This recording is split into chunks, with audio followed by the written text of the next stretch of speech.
And to me, it's nauseating. It's absolutely nauseating because multiple mental health clinicians said that Derek had limited intellectual ability and was not capable of consenting. Congratulations. Boom. Right? Change soccer in America forever. Hella bugs out here. Yeah, bro, I got keep caressing my leg, boy. Trying to get freaky out here. Your step siblings and also husband and wife. I can't do any of that stuff. That's right. Yeah, in fact, soccer can crawl up my asshole and die for all I care. And that's what the kids do, but I'm a little older. I like that shirt tucked in. Who the hell told you that would not be seen on television? Anal sex is the process of inserting a penis into the anus of another partner. Oh, shit. Well, all that sounds a whole lot better than what happened to your dog's balls. So I told Derek before the show just started, because it jumped on like two minutes left. I'm like, he's like, oh, I told everybody about your dog. I'm like, oh man, I was gonna jump on and say, nobody told me it was bad timing to murder a hooker 15 minutes before the show. Because I'm sitting there making my drinks. I got the show all prepped and everything like that. I go upstairs, tell the kids to finish eating because they're gonna go watch an episode of whatever the Little Sheldon show is called. Yeah. Life of Sheldon or whatever the fuck it is. Whatever that is, yeah. And I'm making my drinks, and I look over and I hear the dog licking his balls. I go, I go over there. I'm like, Zuko, stop it. I go back over, make my drink. I go, Zuko, stop. I can just see. Again, it wasn't like spurting blood or anything like that, but it was definitely congealed, like blood oozing out, and he's licking it back up. I'm like, oh my god.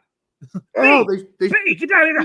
They should have gave you a cone so he can't get there. It's been about a week. That issue those things should be on the verge of dissolving at this point. Maybe that's the problem. It didn't heal up and they dissolved. Yeah, I think maybe he got in a small infection, nothing too horrible. That's why you got the ooze and all that other gross shit. Yeah.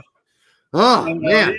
Needless to say, we're gonna take him to an animal hospital, but by the time I came down here, told Derek about this, reset the time to 8:30. The wife called, said, "Hey, come up here. Don't let the kids know," because the kids are like freaking out, like, "Oh my god!" And the dog's like, "What?" And it's so apparently the dog jumped up on our bed, caused a nice little blood stain, and then it stopped. It stopped. So it stopped bleeding. Okay. Well, is the blood red? Yes. Okay, that's good. That's really good. So if it were another color or was pussy or whatever, that would be really bad. I'm sorry, people. So it's been the last 25 minutes scrubbing carpet, cleaning hardwood, and it's still not done. But I'm like, you know what? I'm not going anywhere right now, so I'm just gonna go downstairs. I mean, it's all been sprayed, all that stuff. Yeah. All right, so that's what happened, folks. We thought we'd fill you in. For all 100 of you already here, thank you for hanging in there with us. The 100 of you here on YouTube and on Twitter, we do appreciate it. Make sure you like, subscribe, share it with your grandma, and thank your stepsister for coming over and watching once again. Did you let your dog lick your face? Not after he's licked. I was gonna say he's gonna need at least a breath mint or two. A breath mint, maybe a toothbrush, some Listerine. Although dogs don't know how to do that. They don't know how to swish and spit. You're right. They don't know how to swish, so that's not good. Okay, so I have a question for you that's also equally as gross. I was thinking about this the other night, and I was thinking when I was watching a particular thing on the website, I was like, in porn, why do the guys always have to finish themselves? Is it that the women aren't skilled enough to finish them with their hands or is it, why is it that guys it's all about the presentation, the presenting themselves as the finish happens. So it's the money shot and they're just afraid. It's actually the term in the industry. They're just I know what the term is, and you would know better than I since you were involved in it. But I'm just saying that for many years as a director, but I'm just saying it seems weird to me. It seems unnatural.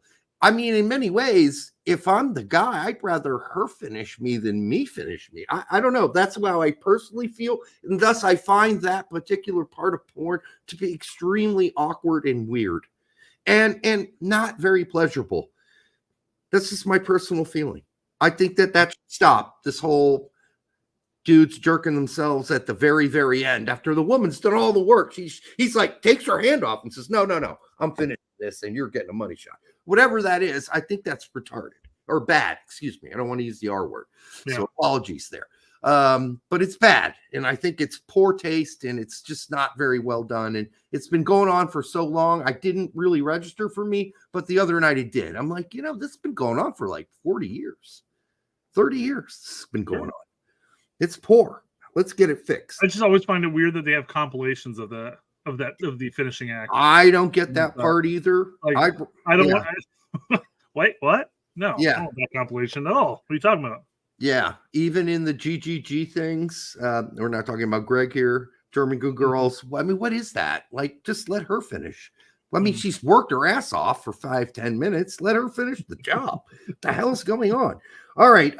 Also, just want to throw a word out there. I think the creepy ass eyelashes and the creepy ass nails, long ass nails, and the creepy ass face tattoos and the creepy ass piercings all over. I think that's gone too far. And I think we need to reverse the role here. And we need to get back to going maybe au naturel or somewhere near that. It's funny you mentioned that creepy big eyelashes and stuff like that. I recently stumbled across a TikTok video on Twitter of this British girl who's crying, but it looked like all of her mascara and stuff like clumped like her eyelashes and like to like 6 separate eyelashes and that's it. Yeah, they're like massive, and she was basically crying because her boyfriend, the love of her life, is coming home. The next day. Yeah.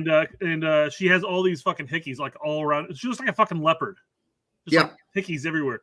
And she's like, he's going, her ex-boyfriend had stopped by and they were rehashing past memories. And, the love of her life is just going to have to understand that, she's got needs too. And I understand that, you were at the funeral of a family member, but it's like, good luck on that one. Yeah, that's needs. Okay. No, wouldn't call. I'd say that's a want, not a need. You don't really need that. Like needs. How long has he really been gone? Probably not that long. A week. At most. To a funeral. Yeah. So whatever. Yeah, I saw that. Just a lot of instances where I'm working now with the girls losing their eyelashes because they're glued on. They're not real. Yeah. I just think it's too much. And then they got the big long nails and that's too much. And then it's too like, can I see who you really are?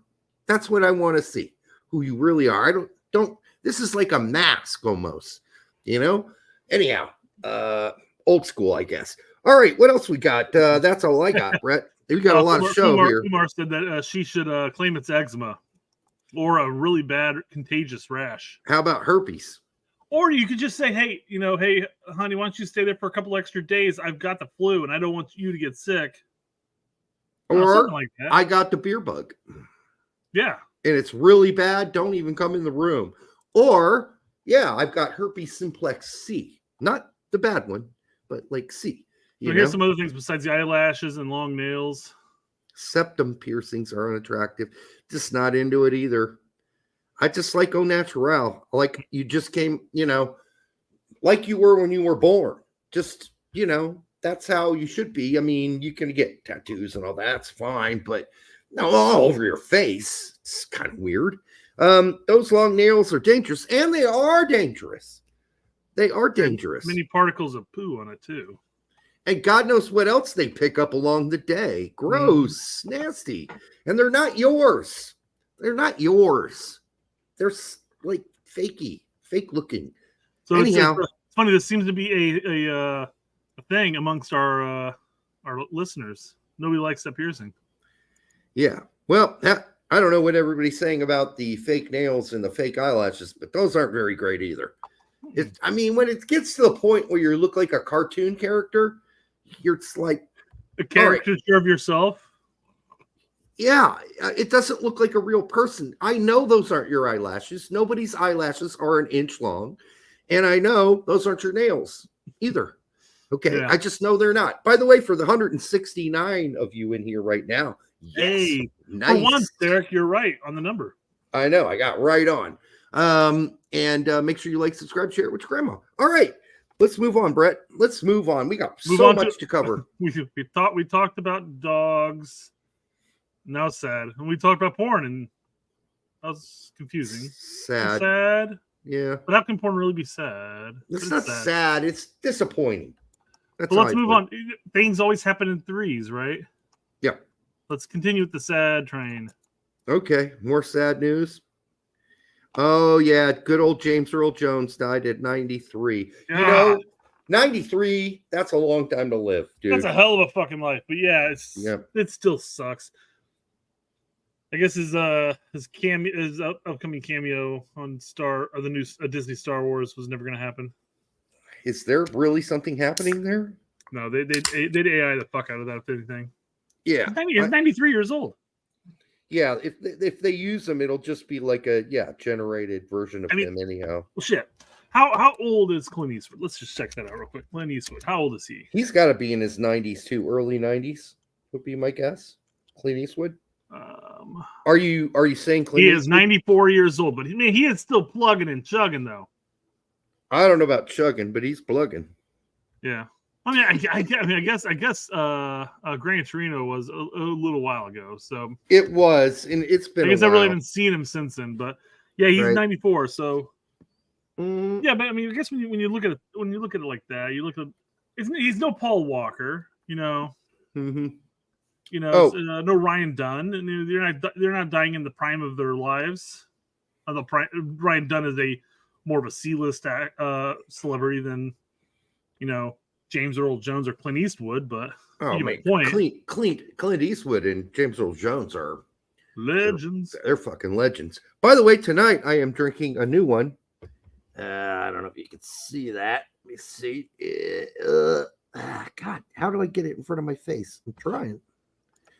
All right. Anyhow, this is called the Bourbon Barrel No Sparge Imperial Golden Ale. Dude, you think the ones I've been drinking before were high alcohol content? This is 12.5. Yeah, so it's a double run, no sparge. I don't know what all that means. You're getting into wine territory there almost. Yeah, it's crazy. It's like, this is ridiculously expensive for us to make. So don't tell our accountants we're making it, please. All right. And it's pretty good. The bourbon is a little strong because it was in the bourbon barrel, but I would still say it's distinctly potable. I would get it if you have access to it. Dude, I'm hitting a conundrum as far as booze is concerned recently. I've never lied about the fact that I buy bottom of the wells. Like there's wells and then there's below the wells. Mm-hmm. And I'm drinking Skull, Dark Eyes, Kamchatka. When I died with COVID, unfortunately. Pop off. I'm drinking Pop Off right now. That's what I got upstairs because you know what? I go and I go to some of the place. I go to the Meyer. That new Myers. And Skull is $13. I'm like, dude, if I'm going to spend $13 on Skull, I'm buying the fucking Kirkland shit. And by the way, there's really no difference between Pop Off and Skull. There really is not. If Pop Off's a $10.99, I'm going to get that instead of Skull. Anyhow, yeah. I'm an expensive beer buyer, but a very cheap vodka buyer. That's how I go. That's how I roll. I find regardless when you mix it with stuff, you really can't tell. I mean, yeah, sure. There's there's a relatively smoothness factor if you're mixing Grey Goose and Sprite versus Skull and Sprite. There's a hint, but not a big enough to warrant that price difference. I agree. At all. Yep. So for the almost 200 of you here now, make sure you like, subscribe, and kiss your stepsister on the cheek. What do we got next, right? R.I.P. James Earl Jones. R.I.P. Ooh, we're already jumping into things because I'm sure we're going to be talking a lot. Oh yeah, the actual topic. So, let's go and hit up with one of these. Do not panic. Do not panic. Cap them now. Cap them now. All right. Start paying attention to Khan Inanoglu. Khan, a 2005 born Turkish-American center forward, has had a difficult pass to start his career. Blah blah blah. He went to Dallas.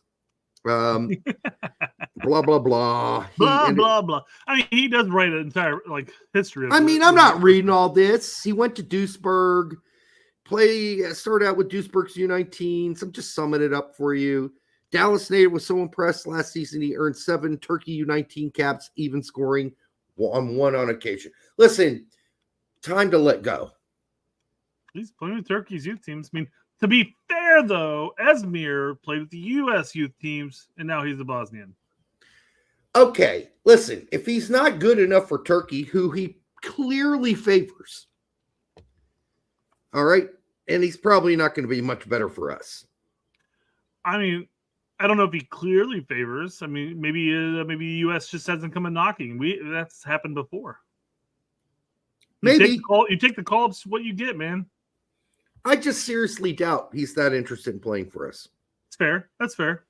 I mean, and he's been taking the Turkey call-ups, and he's been there for a while. He's come up through their youth call-up system, and why in the hell is he going to switch now? Unless he becomes like an amazing, amazing player, and then we start battling for him. But we're a long way from that.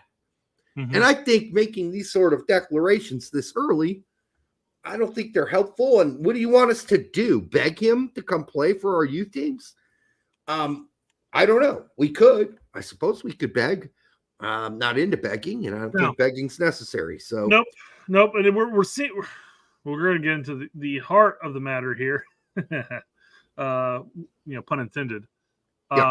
Is I don't want getting to the point now. I just want players who are going to be playing for the U.S. national team who want to leave it all out on the pitch and bleed for the fucking crest.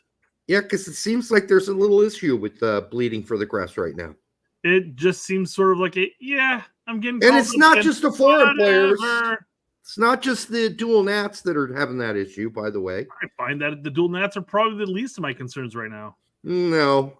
I don't know. We'll get into that when we do Adam's little piece on the double pivot during the last game that I sent you, the video. An Adam's piece? No. Adam. Oh. U.S. men's national team Stan. All right. I believe I'm pretty positive I've got that pulled up somewhere in here. Yeah. If not, I'll go up and pull it up. Yeah. Okay. We're good. Regardless. You got it. I'm sure you do. Pluto says 2005. I was deployed overseas. I'm fucking old. Yeah. I was just graduating college at the point, roughly speaking. Right. I'm not saying this guy's got zero chance of ever playing for the U.S. men's national team. I just think listen, we were talking about all the players in Germany right now. He's not alone. There are a shit ton of Americans, kids on German youth teams, Bundesliga youth teams that play in the regional Liga and lower. Sure. There's a ton shit of them. Like, how many times do we have to say that? You can't just go pick one of them out and go, look at this guy. I mean, you could almost pick any German team out there, regardless of the level, and there's probably going to be an American somewhere in that system. Yeah, almost guaranteed. Not any, but yeah. I'm joking. But there's a lot of them. Yeah, symbolic here, There's a lot of them. Yeah. Adam, A.K. Brett's replacement. Oh, wow, that's not nice. I'm gone for one show. You guys turned on Brett. All right. What else we got? Adam, A.K.A. Brett 2.0. I don't know if it's 2.0. Ooh, that's not nice, BMR. 1.5 maybe. Let's go there. That is not nice. Wow. All right. He's an upgrade. BMR's always hitting you, kicking straight at the nutsack. That's what he does. All right. Derek, you want a straight kick to the nutsack? I got something here for you. Sure. Transfer news. Who's getting mounted on transfer news? Who's getting over on transfer news? Transfer news. Everyone loves that transfer news but me. Whatever. I love that Fumar saying that Conrad's leaving. Yeah, Conrad might figure out how to get a starting role on his Swiss team. Well, at Lausanne. We'll see how that works out. Those are the rumors that Conrad's heading to Haiti or something like that. Yeah, and that's very likely at this point. Like, and listen, we'll see how the season goes in Switzerland, but there's no sign that he's going to be starting at Lausanne. No sign at all based on the first few games. Juventus scouts were in attendance for the U.S. men's national team's match against Canada at the weekend. Reportedly, 21-year-old striker Ricardo Pepi, 22-year-old attacking midfielder Malik Tillman, teammates at PSV. They were scouting those guys? Okay. I see Tillman, maybe. I don't even see Tillman. I think that's a stretch. I would agree. I mean, based off that, what they watched, they probably left was set 20 minutes left in the game. So Michael was nice enough to say, "Hey, straight red, transfer news." And I said, I call BS, but it will be for a good laugh. Yeah. I mean, first off, they were out scouting the Canada match and reportedly are looking at Pepi and Tillman for what reason? I mean, I don't know. I don't think Tillman played poorly by any means. I think the problem was we didn't play through the fucking middle, and we'll get into that. I mean, it's not like Pepe's kicking ass with PSV and playing every game. He's not. Why is Juventus looking at Pepi? And I don't believe this news. No, I think this is a massive amount of bullshit. Yes, this is serious BS. Sorry, U.S. men's national team. I don't even know where did he didn't quote where it came from either. So let's see. The next one. I think it there was you go. Tudo Sport. Yeah, there it is. I mean, whatever. Okay, so nothing against you, U.S. men's national team only. You're just reporting the reports, right? But this is a massive amount of bullshit. No chance in hell. Hey, Boomer says Juve need a 9. They don't need Pepi. I would start Weah. I'd put Weah at the 9 before I'd put Pepi in this situation because I don't think Pepi's gonna. I don't know. Listen, I wouldn't start Weah at center forward either. Yeah, neither would I. I'm not. If I'm Juve and I'm Juve, I'm not getting a guy who's coming off the bench. Now we'll see what Pepi does and how long De Jong's injury, which I hear is not serious, so this could be very short-lived. Mm-hmm. I don't think he's going to get a lot of time. No. Pepi's not ready for Juve. No chance. No Juve? chance. No. I don't care if it's reported. I don't care where it's reported. Listen, how many bullshit reports have we been getting from the mainstream media soccer reporters? It took tact to break the news that sometime tonight, Poch is going to meet the players. Is that confirmed yet? I don't know. I haven't got a text. Not publicly by the MSM, but Tack texted me last night and said, here's what I've been told is going to happen. And then he posted it on X. And then I followed up and posted, okay, but we'll see what happens. More than likely, people are still, and we'll get to this, so I'm not going to get into detail, we're still waiting for the Poch announcement happening today. It's not going to happen today. I've been now saying for a week and a half, it's going to happen at the New Zealand game. At halftime, if at all. I think it doesn't happen there, really start worrying. The only reason you brought the Canada halftime up was because they talked about how USSF was heading to Spain to talk to Poch on Friday. And that got canceled. So yeah, you were prior to that. You were always saying you think it's going to be before the New Zealand game. So I joked that's the Canada game because I said they did that for the Nations League on the Mexico game. In most of my posts, I've been putting either friendly. This is what I said. Either one. Halftime.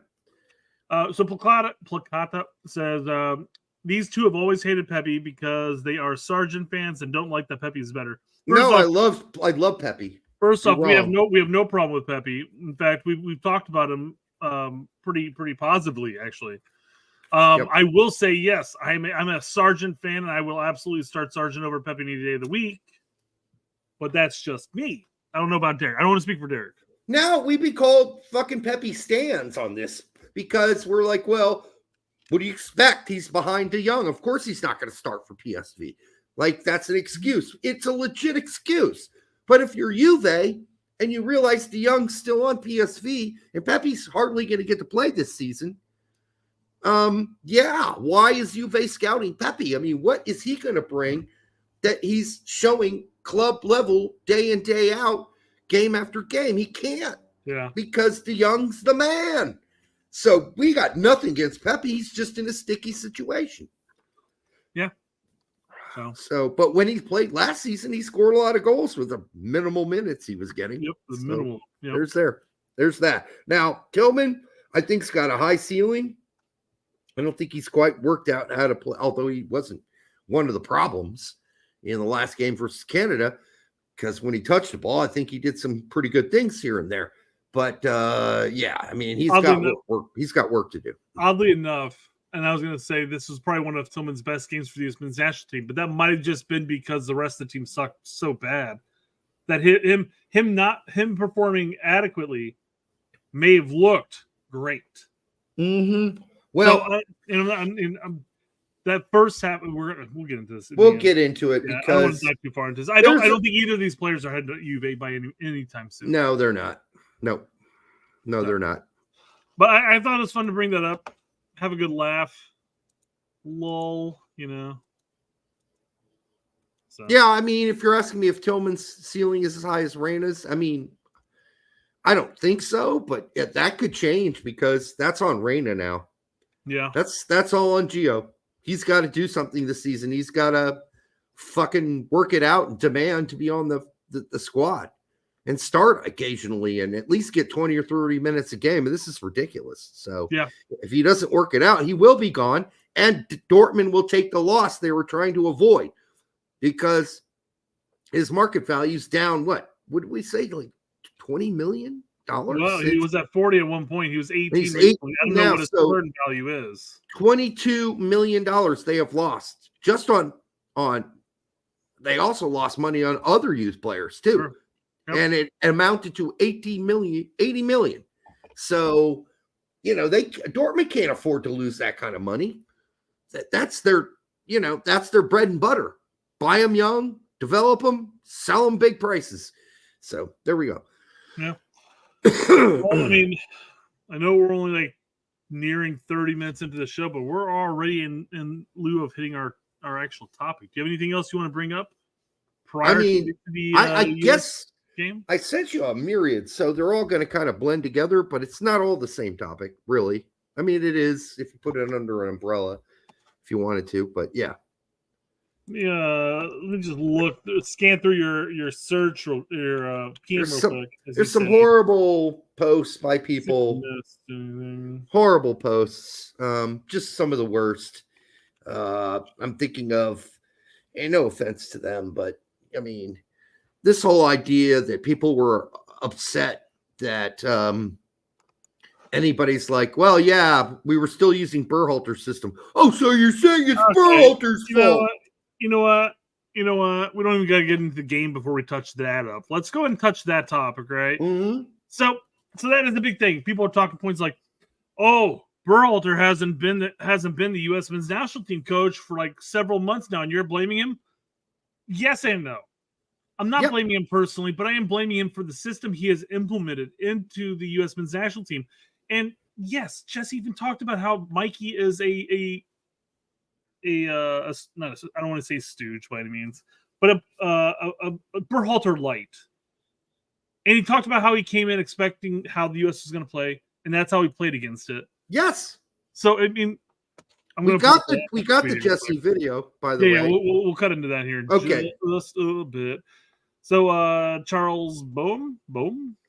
Yes, he's a long time. He's been at well, not quite as long as I was a writer, but he was back there in the days too.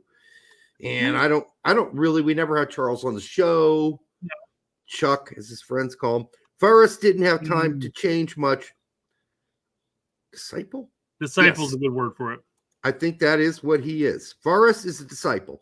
Didn't have much time to change much, but still surreal to see U.S. men's national team fans still blaming Berhalter for a result 2 months after his dismissal. Why is that surprising that they would mention Berhalter's system and patterns of play when Varas is a disciple of Berhalter? Nobody was saying Berhalter fucked this up. They were saying Varas, being a disciple of Berhalter, continued the Berhalter ways. So yeah, in some way, yeah, that's part of the legacy that Berhalter left on this team. The patterns of play are atrocious. Those teams are stuck in that. This team is so stuck in those patterns of play. It is so fucking predictable. It's disgusting. And if you can't see that, Charles, I don't know what you're watching. So, yes, that is partially the legacy of Greg Berhalter. Now, did the players suck? Yes, the players sucked. In particular, we're going to talk about some of the ones that sucked and did not bring it. So it's a mix. Why can't it be a mix, Brett? Why does it have to the blame two things pinned on? Right.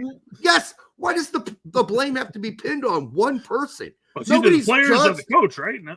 Nobody's blaming it on just Greg. Nobody's blaming it on just Varas. Nobody's just blaming it on just the players. It's sort of a blend of all of those things. And the legacy that was left in the patterns of play and the style and the way we set up and the way we function. Oh God, let me see if I can pull I had a tweet about this actually. I want to pull it up real quick. It's very frustrating.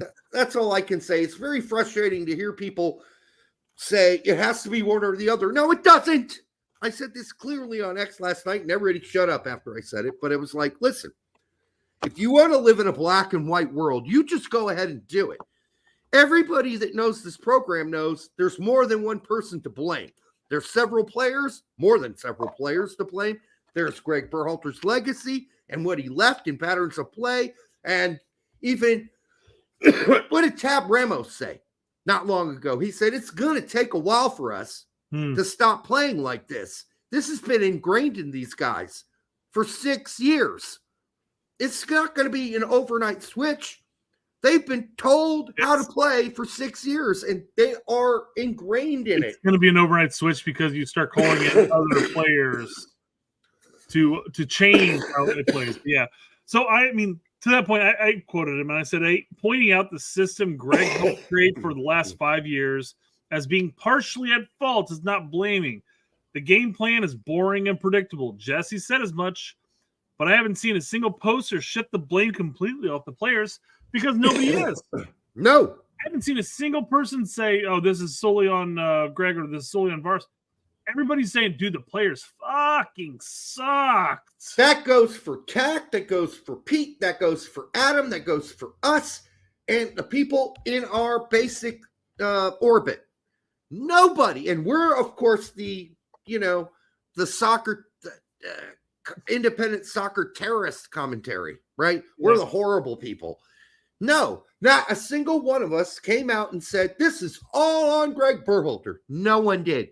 I don't know who did because I went and looked for it. I'm like, who said this is all on Greg? I couldn't find a single one. I'm sure they're out there. I'm sure they exist, but I can't find it. Well, because I think they're taking in the fact that people are saying, oh, we're playing Berhalter ball. This is Greg's system. But that's not saying Greg's at fault. But Greg's at fault for implementing that system and ingraining it into our Dave likes to talk about this, the lack of identity. But we have an identity. It's Berhalter ball. That's our identity right now. And it will take time to change. But right now you have the disciples of Berhalter underneath pushing it forward still. And it is you know what's fucking hilarious? They interviewed Mikey Varas today, pregame interview, and they're like, "Oh, well, what do you say?" I think it was Mike Wattell, our old friend from down south in Texas, who asked him, who was on our show once many years ago. He said, "Well, what about the fact that you came out and played?" Well, he didn't say Berhalter ball, but that's basically what he said. I'm paraphrasing. Yeah. And then Mikey Varas said, "Well, I disagree with that. I think." He's like, we did a few things different. Oh my God, no, you didn't. Not at all. And you know what his thing was that he said that he did different? Here's what he said. Well, we really will focus more on playing the ball out of the back and being very, he didn't use the word brave. That's Berhalter ball. That's totally Berhalter ball. That's part of it. Let me rephrase that. Was part of Berhalter ball. The staple. Now, Berhalter moved away from that a bit near the end because he's like, that shit doesn't work. But Varas brought it back. He wanted us to play very, all the way from the back. He bragged about the fact we didn't take a single goal kick and kick it past midfield. What a fucking moron. What a fucking idiot. You're bragging about that? That's what you think made you different from Berhalter ball? No, you went back and played stupider Berhalter ball. You reversed history by like 2 years and went back to the dumbest way we used to play. Like, you're proud of that's what you did differently? To listen to that, Brett, in that interview, it just made me think, how lost is this person? How lost is this guy? Well, and I was obviously we both sat down and watched the game live and everything like that, and we mentioned that there was an absolute lack of movement off the ball.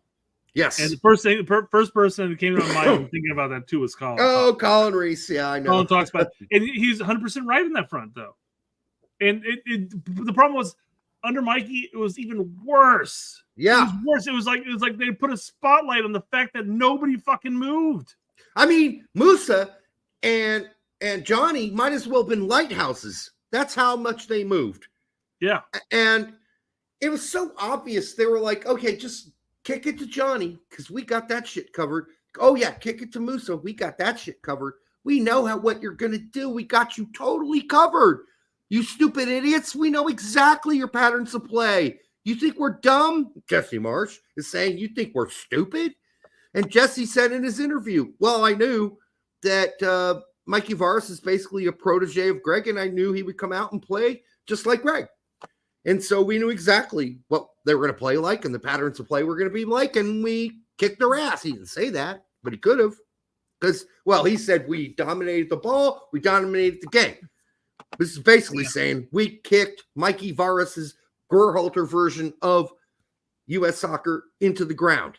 That's not to excuse the way Musa and Johnny Cardoso played, but they got put in situations that weren't necessary. There's no reason that they should have been put in those tight spots. It's ridiculous. It's funny. I was talking to one of my teachers at my school. Happened to have been my high school soccer coach, and he coaches at in the district. He's the varsity coach, a boys coach, and he goes, "You know what I'd really like to see?" And he talked about the possibility of having, like, say, like Pulisic and Reina running in the middle, not even out wide, but in the middle, and having a true six sitting behind them, like a true destroyer type. And I brought up Maloney as an example. How nice would it be to have somebody running that back in front of our backs that our offensive minded players can actually play offensive minded, and somebody like Maloney who destroys the opposition's attack and in the Bundesliga immediately gets rid of the ball to more creative minds pushing forward. He doesn't try to do too much. He is he's more or less a center back playing in an advanced role, destroying the attacks. So I mean, it'd be interesting to see. That would have been and we've been saying this for a while here, the only like for like replacement of Adams is Maloney. It isn't Johnny. Nope. It isn't Musa. No, none of those guys are destroyers. They got to be paired up to destroy as much as Maloney does, to destroy as much as Adams does. Well, they're not the same type of players. That's what they're not. We've been saying this for a while. Right. So, yeah, it is what it is. I get it at this point, but still, it's worth bringing up because I'm just getting sick of all these people that think that, like, one person's to blame. Like, I haven't found many people saying there's one person to blame for that performance last night. There's lots of things. It's very complex. Then it's not that complex. It's actually simple to see. You watch the game, you're like, this is Berhalter ball. These guys aren't giving a real effort. They're not trying real hard. They're trying to play out of the back when they're getting high pressed or three-quarter pressed. How ridiculous is that? Do they not have any plan B where they plan to kick it over the center back's shoulder and go let Balogun chase down a ball or let Pulisic go chase down? No, they did not have that as another option to keep the defense and the high press honest. They couldn't keep that high press honest because they wouldn't do it. It was one over-the-shoulder pass by Schulte. That's it. Mm-hmm. I mean, that's ridiculous. It's fucking ridiculous. And you know what? And U.S. Soccer wonders why, fans didn't show up for this game, although they never mentioned it, but everyone could see it because we're sick of this. We're sick of watching this. Yeah, get Poch in as soon as possible. We talked about it during the game. I'm like, didn't they just have a game here? Like literally just have a game here. Too many games in the same stadiums. Yes. And that's whenever anybody and we talked about this during the live show, of course, on Saturday. But whenever anybody brings up the point of like, oh, we need to have a centralized stadium, a national team stadium, you know, whether it's in LA, whether it's Atlanta, what blah blah blah, et cetera, et cetera. Well, we need to have that's where all the games are. Stupid, dumb ass. Yes, and this goes to show because eventually the fans in that local area, which will drive most of the volume of, we're not England. England is about the size of South Carolina. So it's easy to say, hey, we're going to play at Wembley. Here you go. And people will take the 3-hour train south or north or whatever the fuck, you know? Here in the States, I mean, if you have it in LA, well, you just fucked over the entire Eastern Coast because nobody's going to continue to fly over to the West Coast just to watch a fucking game. It's not going to happen. Like, there are places starving for a U.S. men's national team game. Indianapolis being one of them. A massive soccer state. Love soccer. Like, if they brought a U.S. men's Lucas Oil, guaranteed. Sold out. No doubt about it. Against a decent opponent. Barring if U.S. Soccer decides to gouge us with the prices. I mean, if you're looking at $600, $700 tickets for, you know, Central low down, nobody's going to fucking buy a shit. Right. But if it's reasonably priced, yes, 100%. And I could name a lot of other cities that would go ape batshit to have the U.S. men's national team. But if you're going to continue to play in the same stadiums over and over and over again, eventually people are going to be spoiled. They're like, well, this isn't really that important of a game. We're not going to go. But if you bring it to Indianapolis, they're like, holy shit, the U.S. men's national team's in Indianapolis. They're going to go. Yeah. They're going to go because it's such a rare thing. Had these morons at U.S. Soccer haven't figured out how to spread the joy and sell tickets, it's just unfathomable to me. It's like literally the same 5 cities over and over and over and over again. Yep. And we talked about Columbus, of course. Cincinnati is having an abundance of games there too. Daniel says, bring U.S. Soccer to San Diego. Don't worry, Daniel. You have an MLS team coming there shortly with their new stadium and everything. Guaranteed to have a U.S. men's national team game. They probably will be there. I promise you that. Yeah, and your team's going to be really hairy, by the way. Extremely hairy. Very hairy. Luca De La Torre is going to be starting there soon. For sure. By the way, for the 300 of you here, make sure you like, subscribe, share it with your grandma. And, you know, just with your stepsister, don't go jumping straight for the clitoris. Go easy, all right? Yeah. All right.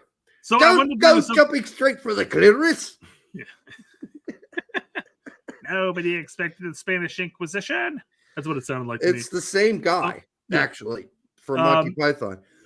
So Midnight Man for $4.99 brought up a topic or brought up something that we talked about earlier, but I did not bring this. Well, hold on. Before you read the Midnight Man, I got to do Midnight Man because this guy needs to have a country album out, right? With that name, Midnight Man. Something smooth and with a name like that.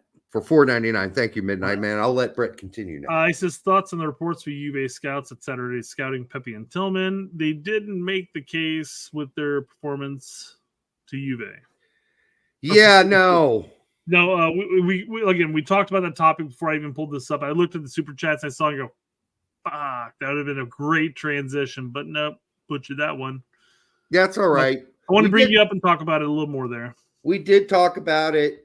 We think it's a hardy har thing. Yeah. It's whatever. Go jerk off. The quote unquote keeping tabs, the keeping eyes on, ogling, all that shenaniganry, jerking off in a corner, whatever. Okay, yeah. So funny, similar concept here. FM, an angry American, says even Mexico is struggling with to sell tickets. I don't have the picture pulled up, and I think it was Herc that posted the picture. Bad.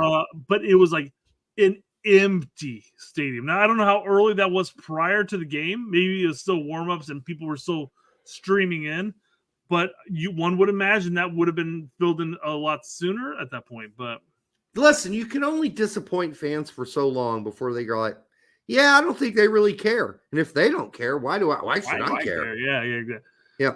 Oh, you're gonna charge me $700 for a ticket? Fuck off! I'm not going. I'm gonna watch it from my home with my own beer that doesn't cost an arm and a leg. Exactly. Ken Kalo says for $4.99. Can we assume they played just like the U23 Olympics against Morocco? No consistency, hunger to score, passion at all, just like Derek with blue balls. We have no hunger to score, Derek. You're just I don't need a lady in my life. I do not have blue balls. I can guarantee you that. I make sure that you're able to service yourself anytime you want. You don't have to worry about having a headache, right? Exactly. I mean, who needs? Yeah, I got a headache. It's as if what is Dave Chappelle's? No, somebody else said this.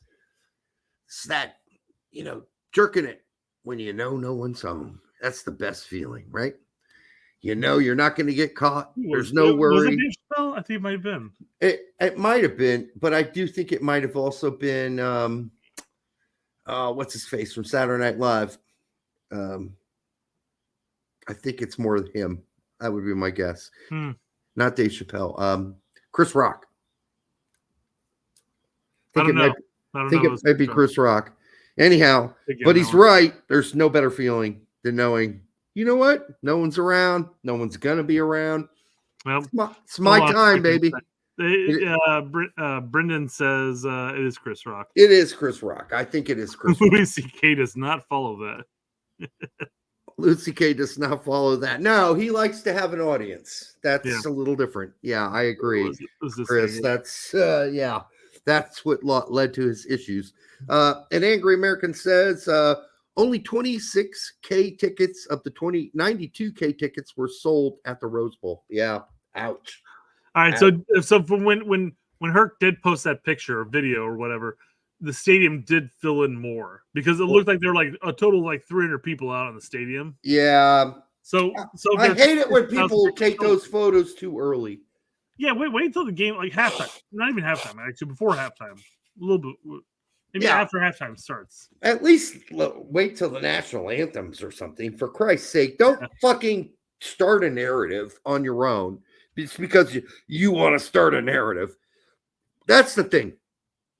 That was one of the accusations made by somebody as well. Like, oh, yeah, this whole Greg Berhalter thing, you're blaming it on him. You and your narratives, basically saying to me intact or whatever. It's like, dude, narratives? What impetus do I have to start a narrative? What am I gaining from starting a narrative? Nothing. I'm not writing for a paper anymore. I don't write for a website. I'm not making money off of starting a narrative.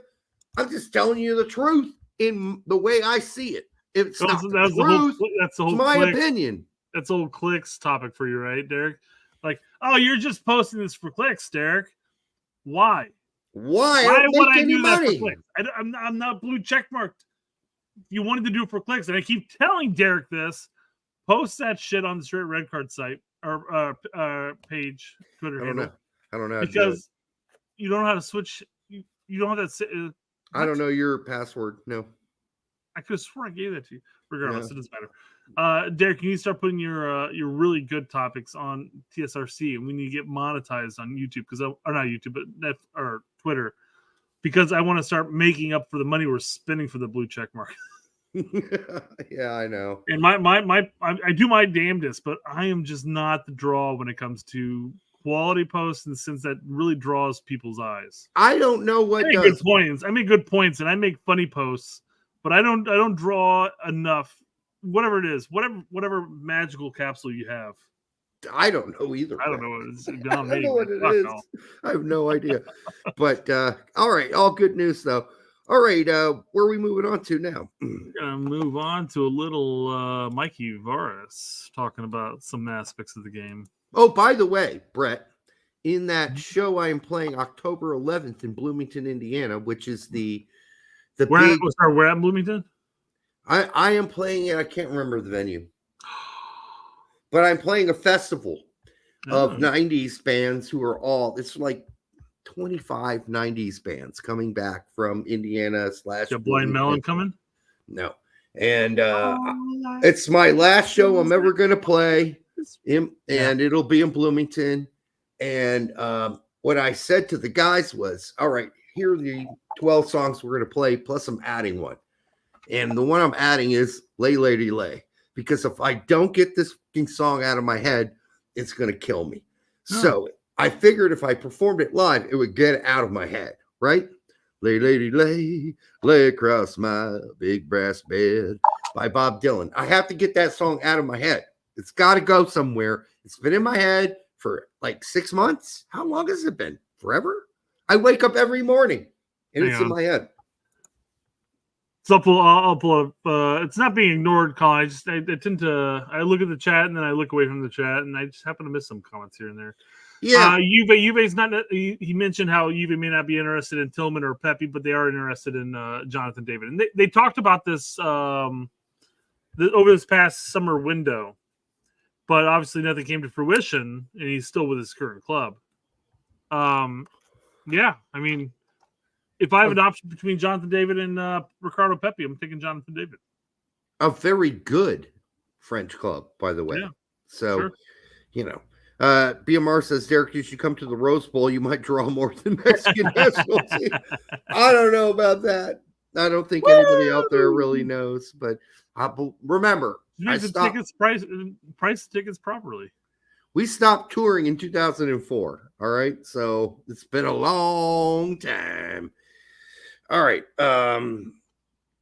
Derek is the lead singer in a Hall & Oates cover band. No, I'm not. No way. I love Hall & Oates, though. Don't get me wrong. They got some good stuff. I mean, but you could cover vocals for Blind Melon in that sense, right? I would never do that. No. Why not? I mean, not for Blind Melon. That's one of the worst bands ever.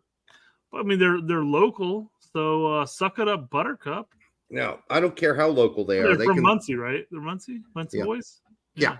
Exactly. That should say it all. How they made it and we didn't is all you need to know. The lead singer was really good contacts with Guns N' Roses. Yes. And he did backup vocals for Axl, I think it was. Yes, you got to be connected. You got to. That's why you got to go suck some cock. Can you hit the same octaves as Blind Melon? Oh, back then I could. Oh, dude. I would have hit those octaves back then easily, no problem. Go listen. You can find it online. My cover of "Surfs Up" by the Beastie Boys. By the Beach Boys. Ooh. All right, it's a cover. Listen how high I used to be able to sing. I can't do it anymore. That's because you sat in the BYB section. You blew out your vocals like I did. No, I've had polyps removed from my throat. That's fair. Yeah. So I can't really, it's not working out as much. Nine Michael says Blind Melon is decent. Most people just know that one song. That's all he had, right? Yeah, but that song made me hate them so much. I just couldn't go past that point. I'm sure the rest of the album had some bangers, some good ones. Some bangers.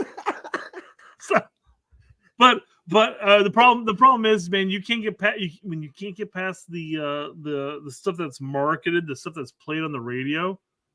Like I never went past, whatever that fucking song was called. What is that song called? No something. No rain. No rain. I don't think it was No Rain. It had the stupid B-girl in it. Fuck that fucking video. Wait a second. I'm not going to say anything about the B-girl. No, fuck the video. Okay. And then fuck Counting Crows for... So, B-Mar does say it's No Rain. For Mr. Jones. No Rain? That song sucked. I like Mr. Jones. I like Counting Crows. That song sucks. Even the lead singer hates that song, dude. He was in a recent interview. Fuck. What the fuck's that? I'm going to space the band's name right now. Jesus Christ. Doesn't matter. A lot of bands hate their most popular songs. No. Because they're forced to play them all the fucking time. They're like, God, enough of this bullshit. No, he hated the song the whole way. The whole way. Adam, whatever his name is. I'll agree with Untouchables here. Bloodhound Gang was awesome. Listen, I just want to put this out there. You guys are allowed to like whatever music you want. All I'm saying is, okay, first know this. I am a music snob. This is music snobbery 101, and that's what I am.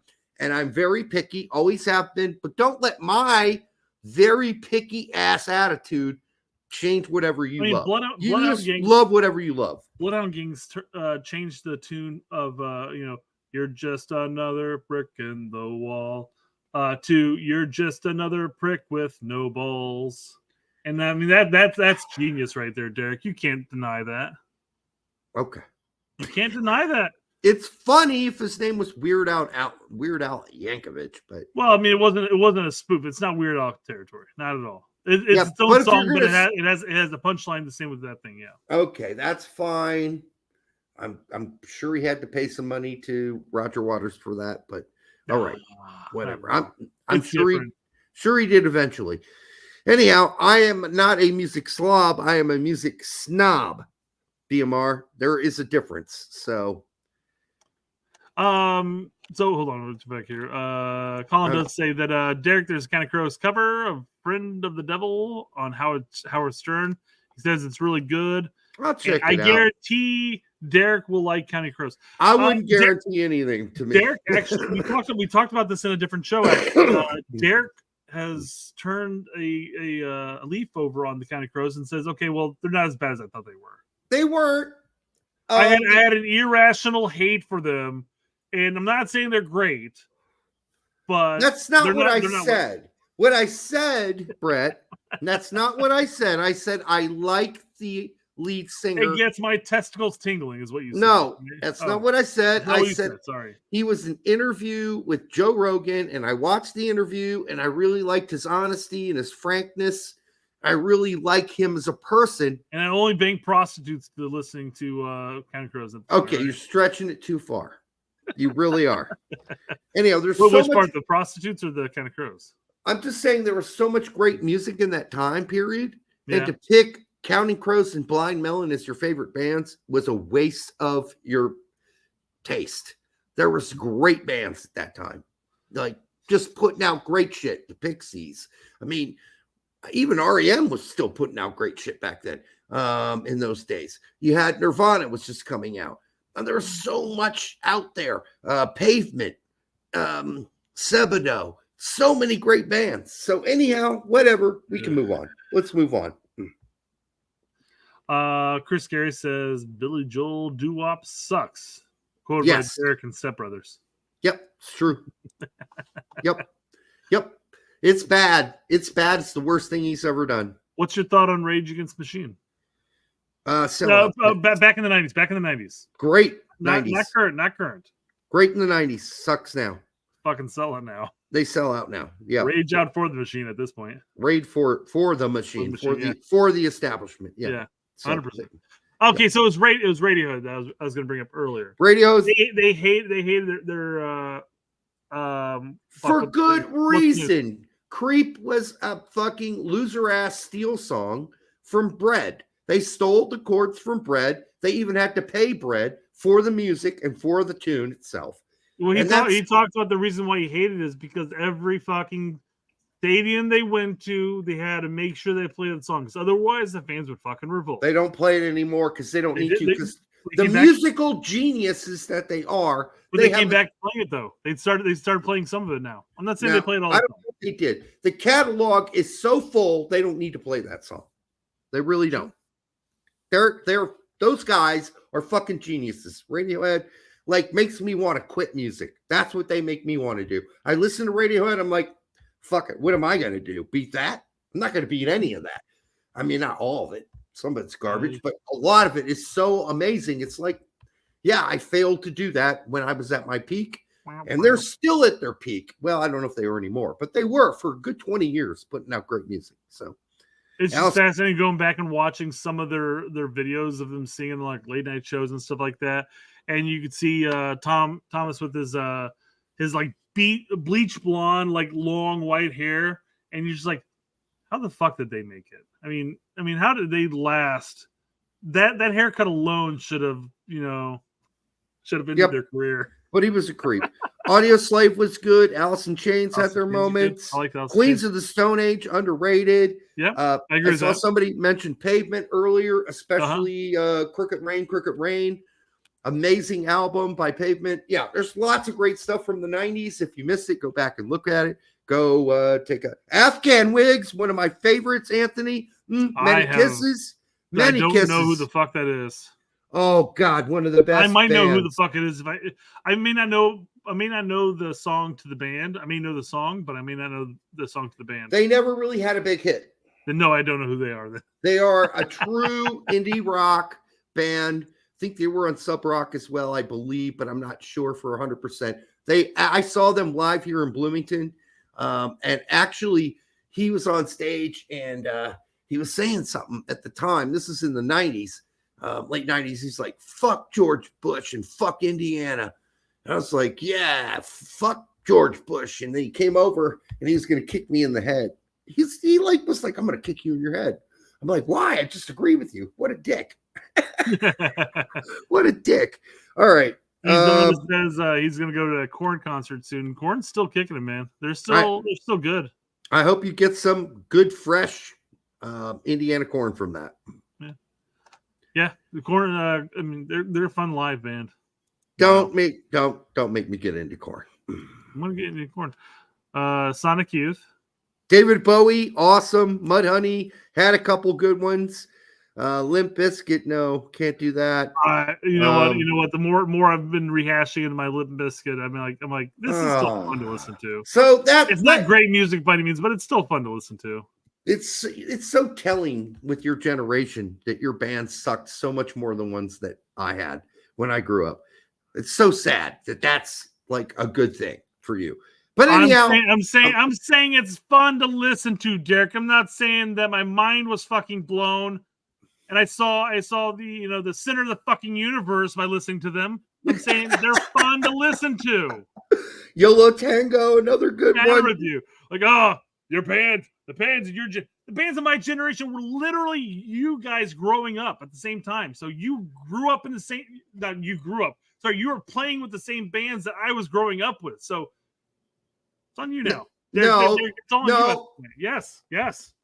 The indie rock outside of Nirvana and a few other bands never blew up. No. Like so. That's my point. My point is that you were playing music alongside the same bands that I was listening to. Alan Parsons, another good one. Flaming Lips, fucking outstanding. There's some good names in here. Green Day had some songs, but these days, they become so fucking political. I'm not even against. I'm ashamed. I got multiple CDs of them upstairs. I'm every time they come on, I'm just like, next. As an independent voter, it hurts. I just think you shouldn't Modest Mouse, great. Go out there. Modest Mouse is great and say those kind of things. Dinosaur Jr., great, because it's just like saying I'm a sellout now. I've sold out for one party. I just would never do that as a musician. I would never say I picked a party. I'm a Democrat. I just would never do that. I don't think that's good. What's the phrase from 40-Year-Old Virgin? I know you're gay. Coldplay has some moments. I don't have any problem with Coldplay, but I always love that line. It's like, I know you're gay. You listen to Coldplay. No, I don't know about that. No, dude, it's a quote from a fucking movie, man. I'm not saying it as like Bible, something from biblical times. I've never bought a Coldplay album, but when I saw the heard it on the radio, I wasn't I wasn't offended. I don't know about that. I mean, there's the Yellow song, which was it's all right, and then they had better ones, like I'll never be able to change you or whatever. I heard a new Nickelback song, or maybe it was new to me. I don't know. It didn't suck. No, whatever. I'm just saying. I bet you would have sucked to me. Sure, Derek, but you've built yourself up as a music snob, so everything sucks to you for the most Modest Mouse, great pick by Sabas T. Yeah, we talked about that. Yeah, Modest Mouse is great. Right. I have their not probably their most mainstream album upstairs, I'm sure. But yeah, that was one of the times where the independent mainstream thing broke through. Modest Mouse's. It was the album with the arrows on it. We've talked about it as well, but I really dig Franz Ferdinand as well. I like it. Built to Spill, Broken Furnace Recordings. You touch my heart. Built to Spill is like, as we were talking about this very issue, it was going through my head. Built to Spill. What is it? Something the Zero. The Zero. Do. What a great song. Anyhow, we better move on. That's enough music for tonight. What about Toad the Wet Sprocket? One song. Yeah, it was one song. Mm-hmm. And it's one of those things where like I'd hear it and I'm like, oh, it's Toad, but I couldn't tell you what it is right now. Carry that zero. Thank you. Carry that zero. I saw Built to Spilt live in Indianapolis at the what's that theater in Broad Ripple, Brett? The Vogue. The Vogue. Yep. Yeah. And we had just played there the night before, so I just stayed overnight. I've only ever seen Hairbangers Ball at the Vogue. I stayed there overnight with my parents and then went back to the Vogue the next day and watched Built to Spill play. It was fucking phenomenal. Just what a great show. Packed. You could only fit like 1,000 people in there, maybe 2,000, but it was just great. Built to Spill, one of the best bands, most underrated bands ever of all time. Who sings Black Hole Sun? We all know. Black Hole Sun, don't yeah. Hold on, wait a second. Brett loved Oasis in high school. In high school, I still like Oasis. Oasis had some good stuff. Yeah. I actually think some of the stuff that wasn't on the radio, at least here stateside, was some of their better stuff. Yeah, I know. I feel like that's the bulk of it, right? The radio stuff is always meant to be to try to grasp the largest population possible, but their best stuff wouldn't do so. And that's on the rest of their album, but you gotta get over that in that sense. But one band that really irked me, and I'm pretty sure we talked about this, is Sugar Ray. Hate them. Their entire first album they had out was like 99. All the tracks were massively like heavy rock, heavy. I wouldn't say heavy metal, but it was heavy rock. And then all of a sudden you had Fly, and I'm just like, oh.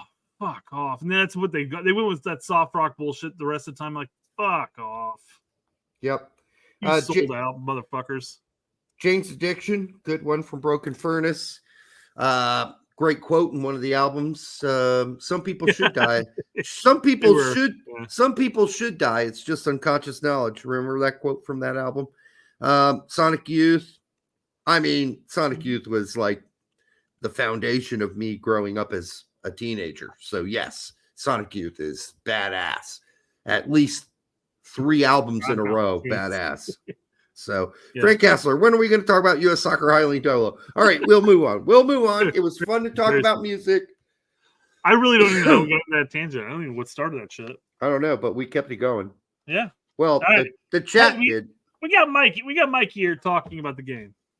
So let's talk about the game a little bit. All right. I thought I put... Sorry. They know it. They know.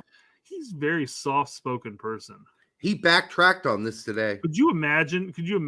Well, sure. Did you hear him? He backtracked. Yeah. Unless it's one of the things you sent me, but no. No, I didn't. He said basically, when I was talking about the team not having the right attitude, I was also talking about me because I'm part of the team. The team and me are one. So I want to be really clear. I wasn't just criticizing the players. I was also criticizing me. Okay, sounds like somebody made a phone call and said, you can't just blame the players, dude. You better take some responsibility as well. And so he did in the most really uncomfortable way possible. This is the lamest thing in the world at this point because he basically has 2 games to go. The Canada game and the New Zealand game. And at that point, he's off to San Diego. Like, who cares if somebody gives you a call and says, dude, players can't take all the blame. You'd be like, but we set them up in the position and they fucked up. It is on them a lot. Now, of course, I made the comment about how he's like very soft spoken. So he's not really gonna like get you amped up before the game and at halftime. Like, all right, let's go. I'm gonna run through that wall for you. But I mean, yeah, it is on the players. So it's on the players too. There's no doubt. It's not just how Mikey Varas set them up. It's not just that he's playing more Berhalter ball and saying, go out and play the way we've been playing, except this time I want you to really focus on playing out of the back, even in ridiculous situations. Yeah. So, which is what he said in today's interview, which didn't help him at all. It made him look worse. Yeah. Music is much more interesting than the U.S. men's national team. Dude, there is no doubt. Like, Brett and I could do a whole show here a night on. I mean, I would let you talk 90% of the time because you're the music buff.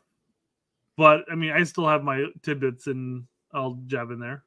I mean, if we could play music here and talk about it without getting fucking smashed by YouTube, we would do it, but we can't. I don't really know how those other channels do it, where they play a full song and listen to it and give their reaction.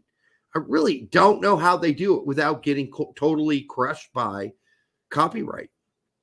I don't understand it, but they've got millions of followers, and that's all they do. The reaction channels, and what it is, it's mainly for music, because when it comes to movies, they only show tidbits here and there. But they throw up that thing, talking about how fair play is, whatever, blah, blah, blah, it's a law, as long as it's transformative type thing. And they, whatever, at the beginning of it, and then they play the song, and then maybe a minute into it, they pause and they talk about something, then keep going. That's still beyond fair play, or fair use. But it's also possible that they use their YouTube channel not necessarily to grow monetary value from advertisements on there, but to pull people into their Patreon. And maybe that's where they're making their money. I think they're making money somehow, Brett. I see the Patreon viewers, a lot of those reaction people, and they have like 30, 40, 50, 60, sometimes hundreds of people. And you're looking at $5 a pop. I mean, you're pretty to me. But if you get copyright claimed multiple times, your channel's going to get shut down. If you don't monetize it, you can get away with it. I think they do. I'd like to talk to one of those people because I see so many people doing music reactions, and somehow getting away with it. And I don't know how. If you guys know how to do it, let us know, because that would be cool to be able to play. Like, we literally played a 6-second segment of "Don't Bogart That Joint, My Friend," and that's it. Then we stopped it. We don't get struck. But they do demonetize the show. And they tell us to cut it out or it's going to get demonetized. Yeah. Yeah. All right. So it says the mentality aspect, that's on the players. We speak the truth to each other. I love those guys. But they know that mentality to fight and to run, and to sacrifice, I can't do that for them. That's on them. So at the end of the day, it's a combination. He just said that's on them, but then today he said it's also on me. What the hell is going on? It's backpedaling. It's total backpedaling. Yep. Yeah. No, it's. I think that's enough. I don't think you need to play anymore. That's all we need to hear. Him basically saying they didn't play with guts. They didn't come out with grit. They didn't give it their all. They didn't have the right mentality. And then he backed off today and said, I just want to be clear, when I'm commenting on players' mentality, I'm also talking about me. Like, I am one with the team. We are the same. I am one with the force. Force is one with me. Yeah. It's silly in that sense. Yep.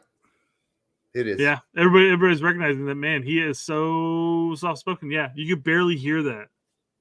And now, of course, we're going to go to somebody else here. We're going to go listen to some Jesse. And I don't think we're going to have a problem hearing Jesse. No, Jesse's starting at 444. 444. Thank you for having a timestamp here. I do have the snippet of one of the segments, but 444. Yep. There were long stretches where you guys played a pretty high line, and the U.S. didn't really test that much until later in the game. Why do you think that was? Do you think it's because of the recovery speed of your back line or other things? And yeah, how you thought the U.S. kind of responded to that chess match? Yeah, look, I mean, yeah, basically they're playing a high line, and the U.S. didn't react to it. Nope. Basically, what he's asking is like, "Hey, what do you guys talk about?" Yep, exactly. We're always trying to be compact. So you would call it a high line. I would just of course, the compactness is, if you want to be a good pressing team, compactness is key. Leads. If they're showing body language like they're going to play long, then the center backs and the back line has to have really good behaviors to be ready to drop and cover space in behind. And but we never for the most part, tested we them. weren't. Yeah, for the most part, we weren't. There were occasional long balls, and they actually created some of our best opportunities. But for the most part, no, we tried to play it out the back every single time. Yep. You know who's got long balls? Your dog. Hey. As of tonight. Who knows? As of now, they may be deflated. I don't know. They could be deflated long balls. Well, there's no balls in them anymore. No. But it's just an empty sack. But listen, he's basically like saying, yeah, we're going to high press. And then national team. the center backs are basically just going to have to pay attention. And if anybody raises an eyeball to pass it long, they're going to have to be ready. Well, they didn't have to be ready because we never tried it. We never tried to lob it over the center backs and let Balogun go chase it, or Pulisic go chase it, or Aronson go chase it, who is completely useless in this game. So, but it's so funny watching this interview and going, yeah. I'll say Aronson wasn't necessarily useless in the game in the sense that of his play. He was useless in the sense that we never went up the fucking right-hand side of the pitch. Well, he never got to touch the ball. Exactly. That's what I'm saying, yes. So useless in the sense that he wasn't a part of the team because we never went up that right-hand side while he was on the pitch. No, not a single time. It was so obvious. And then he goes on later, which this is not a timestamp, to say like, well, we knew what they wanted to do. They wanted to get the ball to Pulisic. So we just wanted to, A, deny that from happening, and B, make sure when he got it, he had two guys on him. And it's like, yeah, of course. It's so obvious. That's all we did the first half, was try to jam it up the left side and get it to Pulisic. And it was just, outside of a couple moments, completely useless. And we never learned. We didn't learn. We're like, okay, there's a whole right side to play to, you know? But Joe Scally's ineffective. You could say Joe Scally has nothing to give going forward, but Joe Scally never really got a chance in that first half to do anything going forward, nor did Aronson. Aronson, to get involved in the game, had to come over and overload the left. Grabbing the left. Pulisic, right next to each other, holding hands. Yep. It's just ridiculous. And then the next one is 628, where he's like, fuck you, I'm not bitter. Answered enough questions this week and probably brought on more. I agree with him in the sense that the media needs to stop asking questions about the U.S. men's national team at this point. But he's going to answer him, is what he's going to say. Yeah, he's going to answer. But I'm just saying, I can understand a little bit of frustration here in the sense that, like, guys, I'm the Canadian national team coach at this point. Come on. Yep. Pressure than I needed to about the team and the players and the coaching and all this. I mean, I'm not, believe me, I'm not bitter. People think I'm bitter. But most people, if they ask me a question, I answer it. That's how I operate in the media. I'd rather coach our team 100%, no questions asked. I'd much rather coach Canada than the US right now, right? You can see the mentality that's been developed. You can see Oh my God. What a fucking hammering. Oh my God, you can see the mentality that's been developed. Dude, that's a fucking hammering. He's basically saying Berhalter raised a fucking camp full of pussy fucks. That's what he's saying. He's saying, look at the mentality of those fucking losers over there. Those pussies, those fucking wussy fuck players. That's what they develop. I wouldn't want to coach those group of fucking pussy fucks. I'd rather coach these guys. They got balls. They got a chip on their shoulder. They're ready to go out and bust their fucking butts. Those guys are a bunch of fucking flowers that need tending to. They need watering and praise. Fuck that. Poch, go in there, bust that shit up. But, I mean, again, this takes us back to the bitter conversation. I mean, whether he's bitter or not, and we've talked about the fact that, yes, he sounds it. But I don't think he is. I think he's bitter with U.S. soccer. Sure. Oh, for sure. I don't know. I don't think he's bitter with the players or anything like that by any means. No, but I don't think it's no. There's probably some bitterness with the players because they're the ones that stood up and said, We don't want Jesse. We want Greg. Okay, that's been pretty clear. If you know anybody behind the scenes, they told us that multiple times. And as far as the way U.S. Soccer operated and treated him, yes, I'm sure he's a little bitter about that. But I think when he's being asked these questions, he's just being honest. He's saying, yeah, that crew at U.S. Soccer, I would never want to be a manager under that crew. They're a bunch of fuck-ups. They run their operations shoddily. They're fucked up. I guess that's bitterness, but isn't it also true? Sure. Well, no, again, this is the same situation as the Berhalter Bowl thing. Two things can be true at the same time. You can be bitter and right. If you're right, I'm saying you're just speaking truth.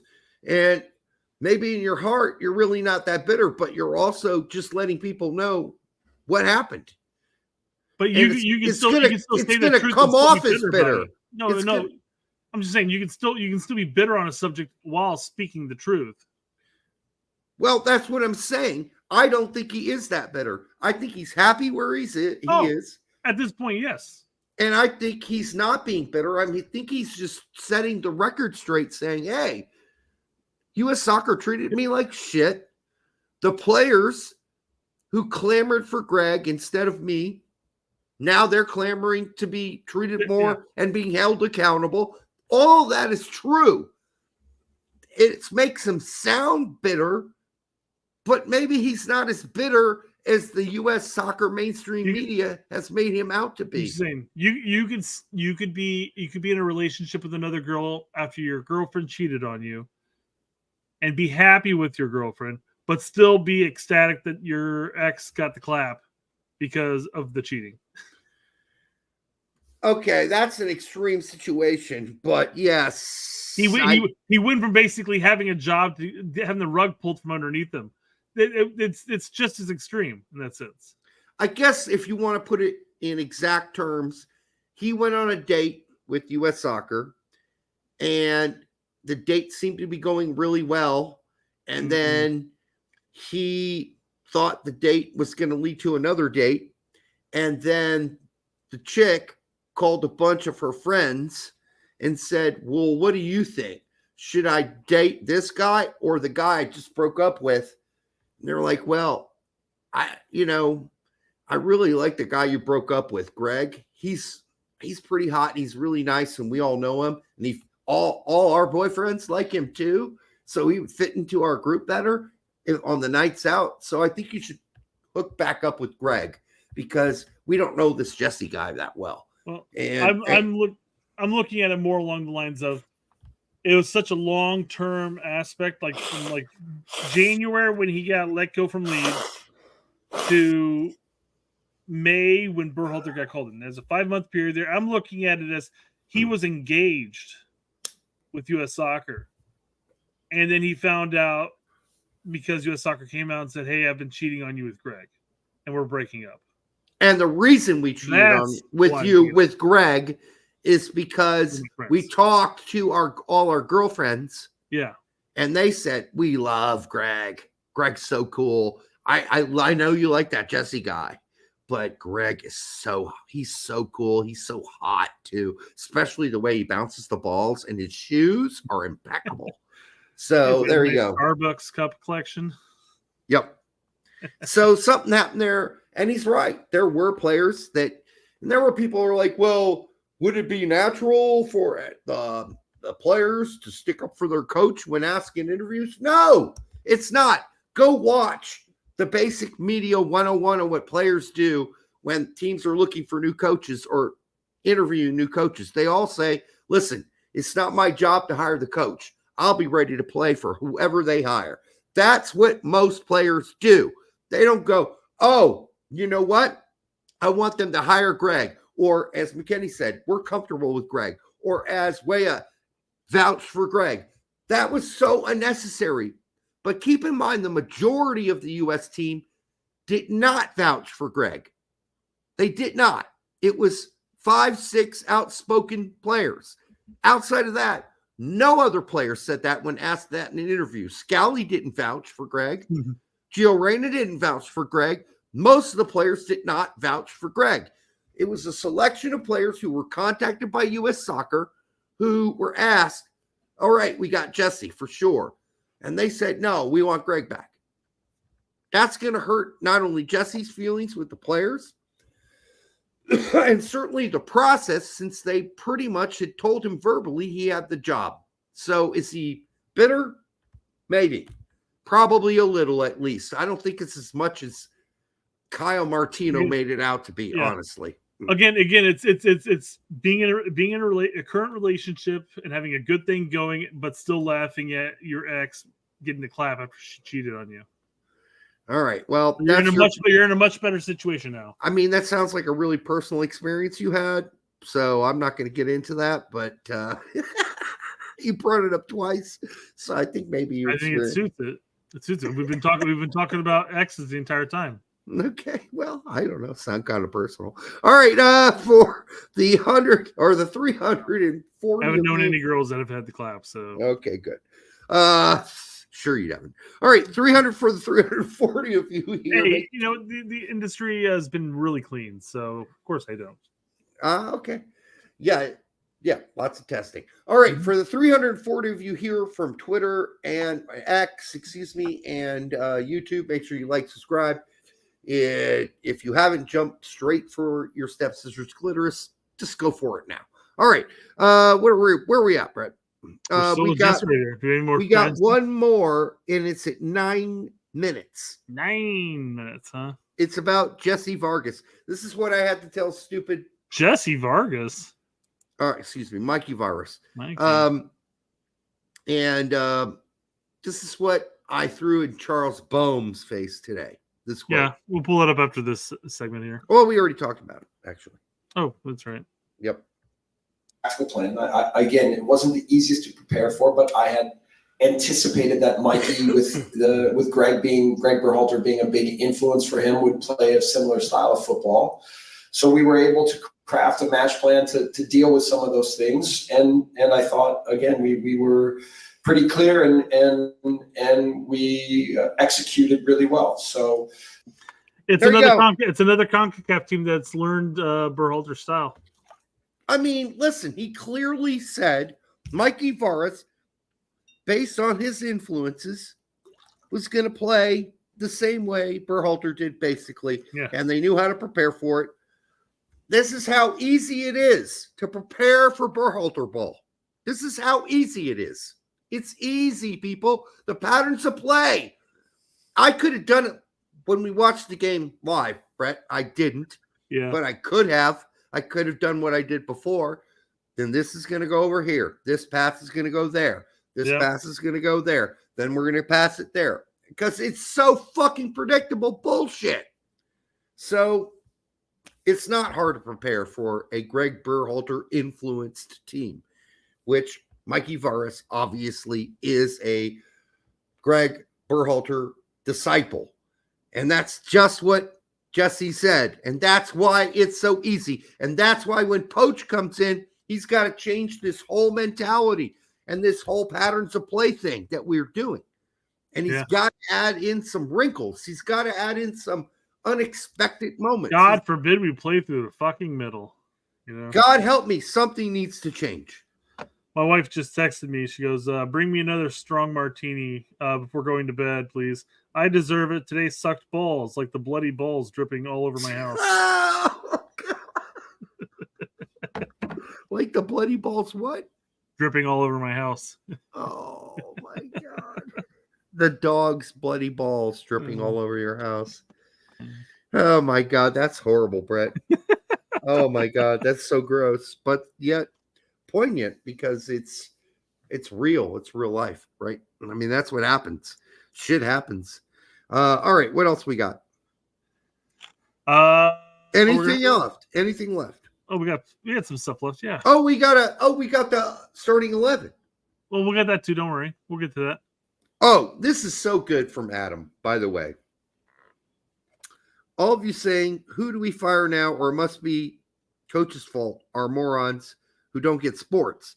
When a team is coached atrociously and the culture, confidence, and identity are ripped away because of that, It will take a good leader in time to reestablish Ramos, Tab Ramos. If you hate Adam and you think, well, what does Adam know about soccer? He hasn't played it since he was 13. All right.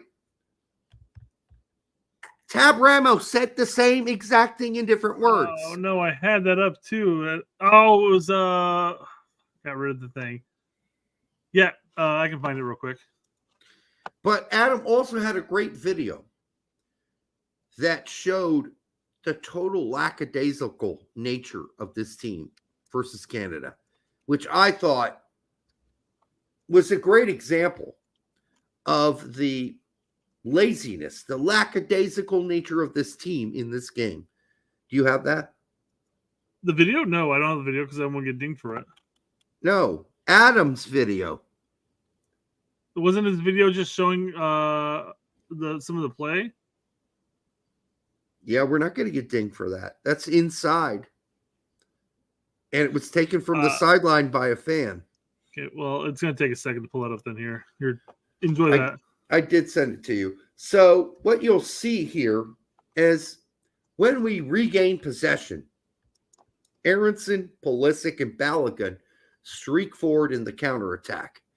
And what does the left back and right back and the two holding midfielders do? Nothing. They just stand at midfield and don't do anything. They walk forward as we attack on the counter. And so instead of there being 5 players on attack, 6 players on attack, there's 3 against 5. And it's pathetic. And he is so right for pointing this out. It's a great example of what the problem is. Here we go. All right, guys, this is where the program's at right now. We've got a pretty nice, slick move right here. Like the ball, all good. Don't care about the result. Here's what I want to focus on. Look at our players right now. You can see 1, 2, 3. Look at 5, 6 players. Look at Balogun. Look at Balogun and look at Johnny at midfield. There they are. There they stand. Do they join? Does anyone join in the attack at all? No. That trio especially, no. And I don't think Tillman does either. They're all standing in the center circle. I think Tillman gets taken. No, Tillman does the chip, doesn't he, initially? I don't know. He might have. I think that's Musa right there. Tillman's right here. He does the chip. I think Aronson gets taken out. I think Tillman chips it up and over to Balogun. Balogun plays it across to Pulisic. But watch the two holding midfielders stand around. Both of the 8s in the screen. We make this move up the field, getting into dangerous area. Well, look at that right there. Yep. Look at that open space. Who's helping? Nobody made themselves available. Nobody made themselves available for a rebound or to continue the attack if it broke down. Nothing. They're not even in the screen. Mm-hmm. They're just standing in midfield and go ahead and finish this up. But and Pulisic and Ballo are all alone. I mean, you don't see anyone enter the screen trailing this late, right? I mean, even Tillman's walking there. You got whoever that is. 7 Canadian bodies and 2 American bodies. There is just an absolute lack of effort, heart, desire. Everything that's made us who we've been for the last 20, 30 years is just totally gone, right? Poch, or I guess whoever the next coach is going to be, if it's not going to be Poch, apparently, has got to figure this out. You're getting outshot 11-1. You're getting bullied all over the field by the Canadians. I mean, it's an absolute joke. Have a little heart. Get to the top of the box in case the ball bounces to you and you can make something happen. I mean, this is a They're joke, nowhere near guys. We're, I don't know, what is this, 20 minutes into the game or something? My God. Yeah. Well done, Adam. But very classically laid out. That just wouldn't have happened 10 years ago on the U.S. men's national team. Those guys would have been pouring forward behind that attacking line and it would have been ready to support. Let's say that doesn't work out and they got to pull it back. Well, you can pull it back, but where's Musa? Where's Johnny? They're at midfield. They're still standing at midfield. What the fuck is going on? Well, it's perfect time to pull that up, I guess.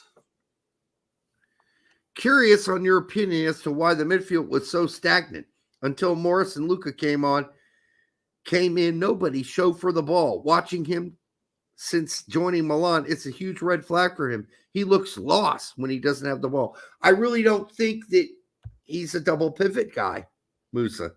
Not naturally, not defensively. And certainly if you push him forward, he's also not great in the final third. Musa's got a lot to fix going forward to grow as a player. There's no doubt about it. Johnny had just had an atrocious game. Was he set up to be atrocious? Yes, he was set up to be atrocious. I think given Musa's lack of an offensive third option, his only real true option available for the national team is playing in that double pivot, receiving the ball from the defense, spinning and moving the ball forward and playing it up. But what we lacked in the Canada game was heart and desire and the movement. There was he did a lot of standing around. There was just no movement off the ball. He didn't move the ball up the pitch as often. It was like a shadow of himself, quite frankly. Well, he sometimes looks like that for AC Milan too. And then what would make maybe Musa feel more free to do and be more creative and advance the ball more is if he had a true killer next to him. Yeah. And you can say whatever you want about Johnny. He is not a destroyer.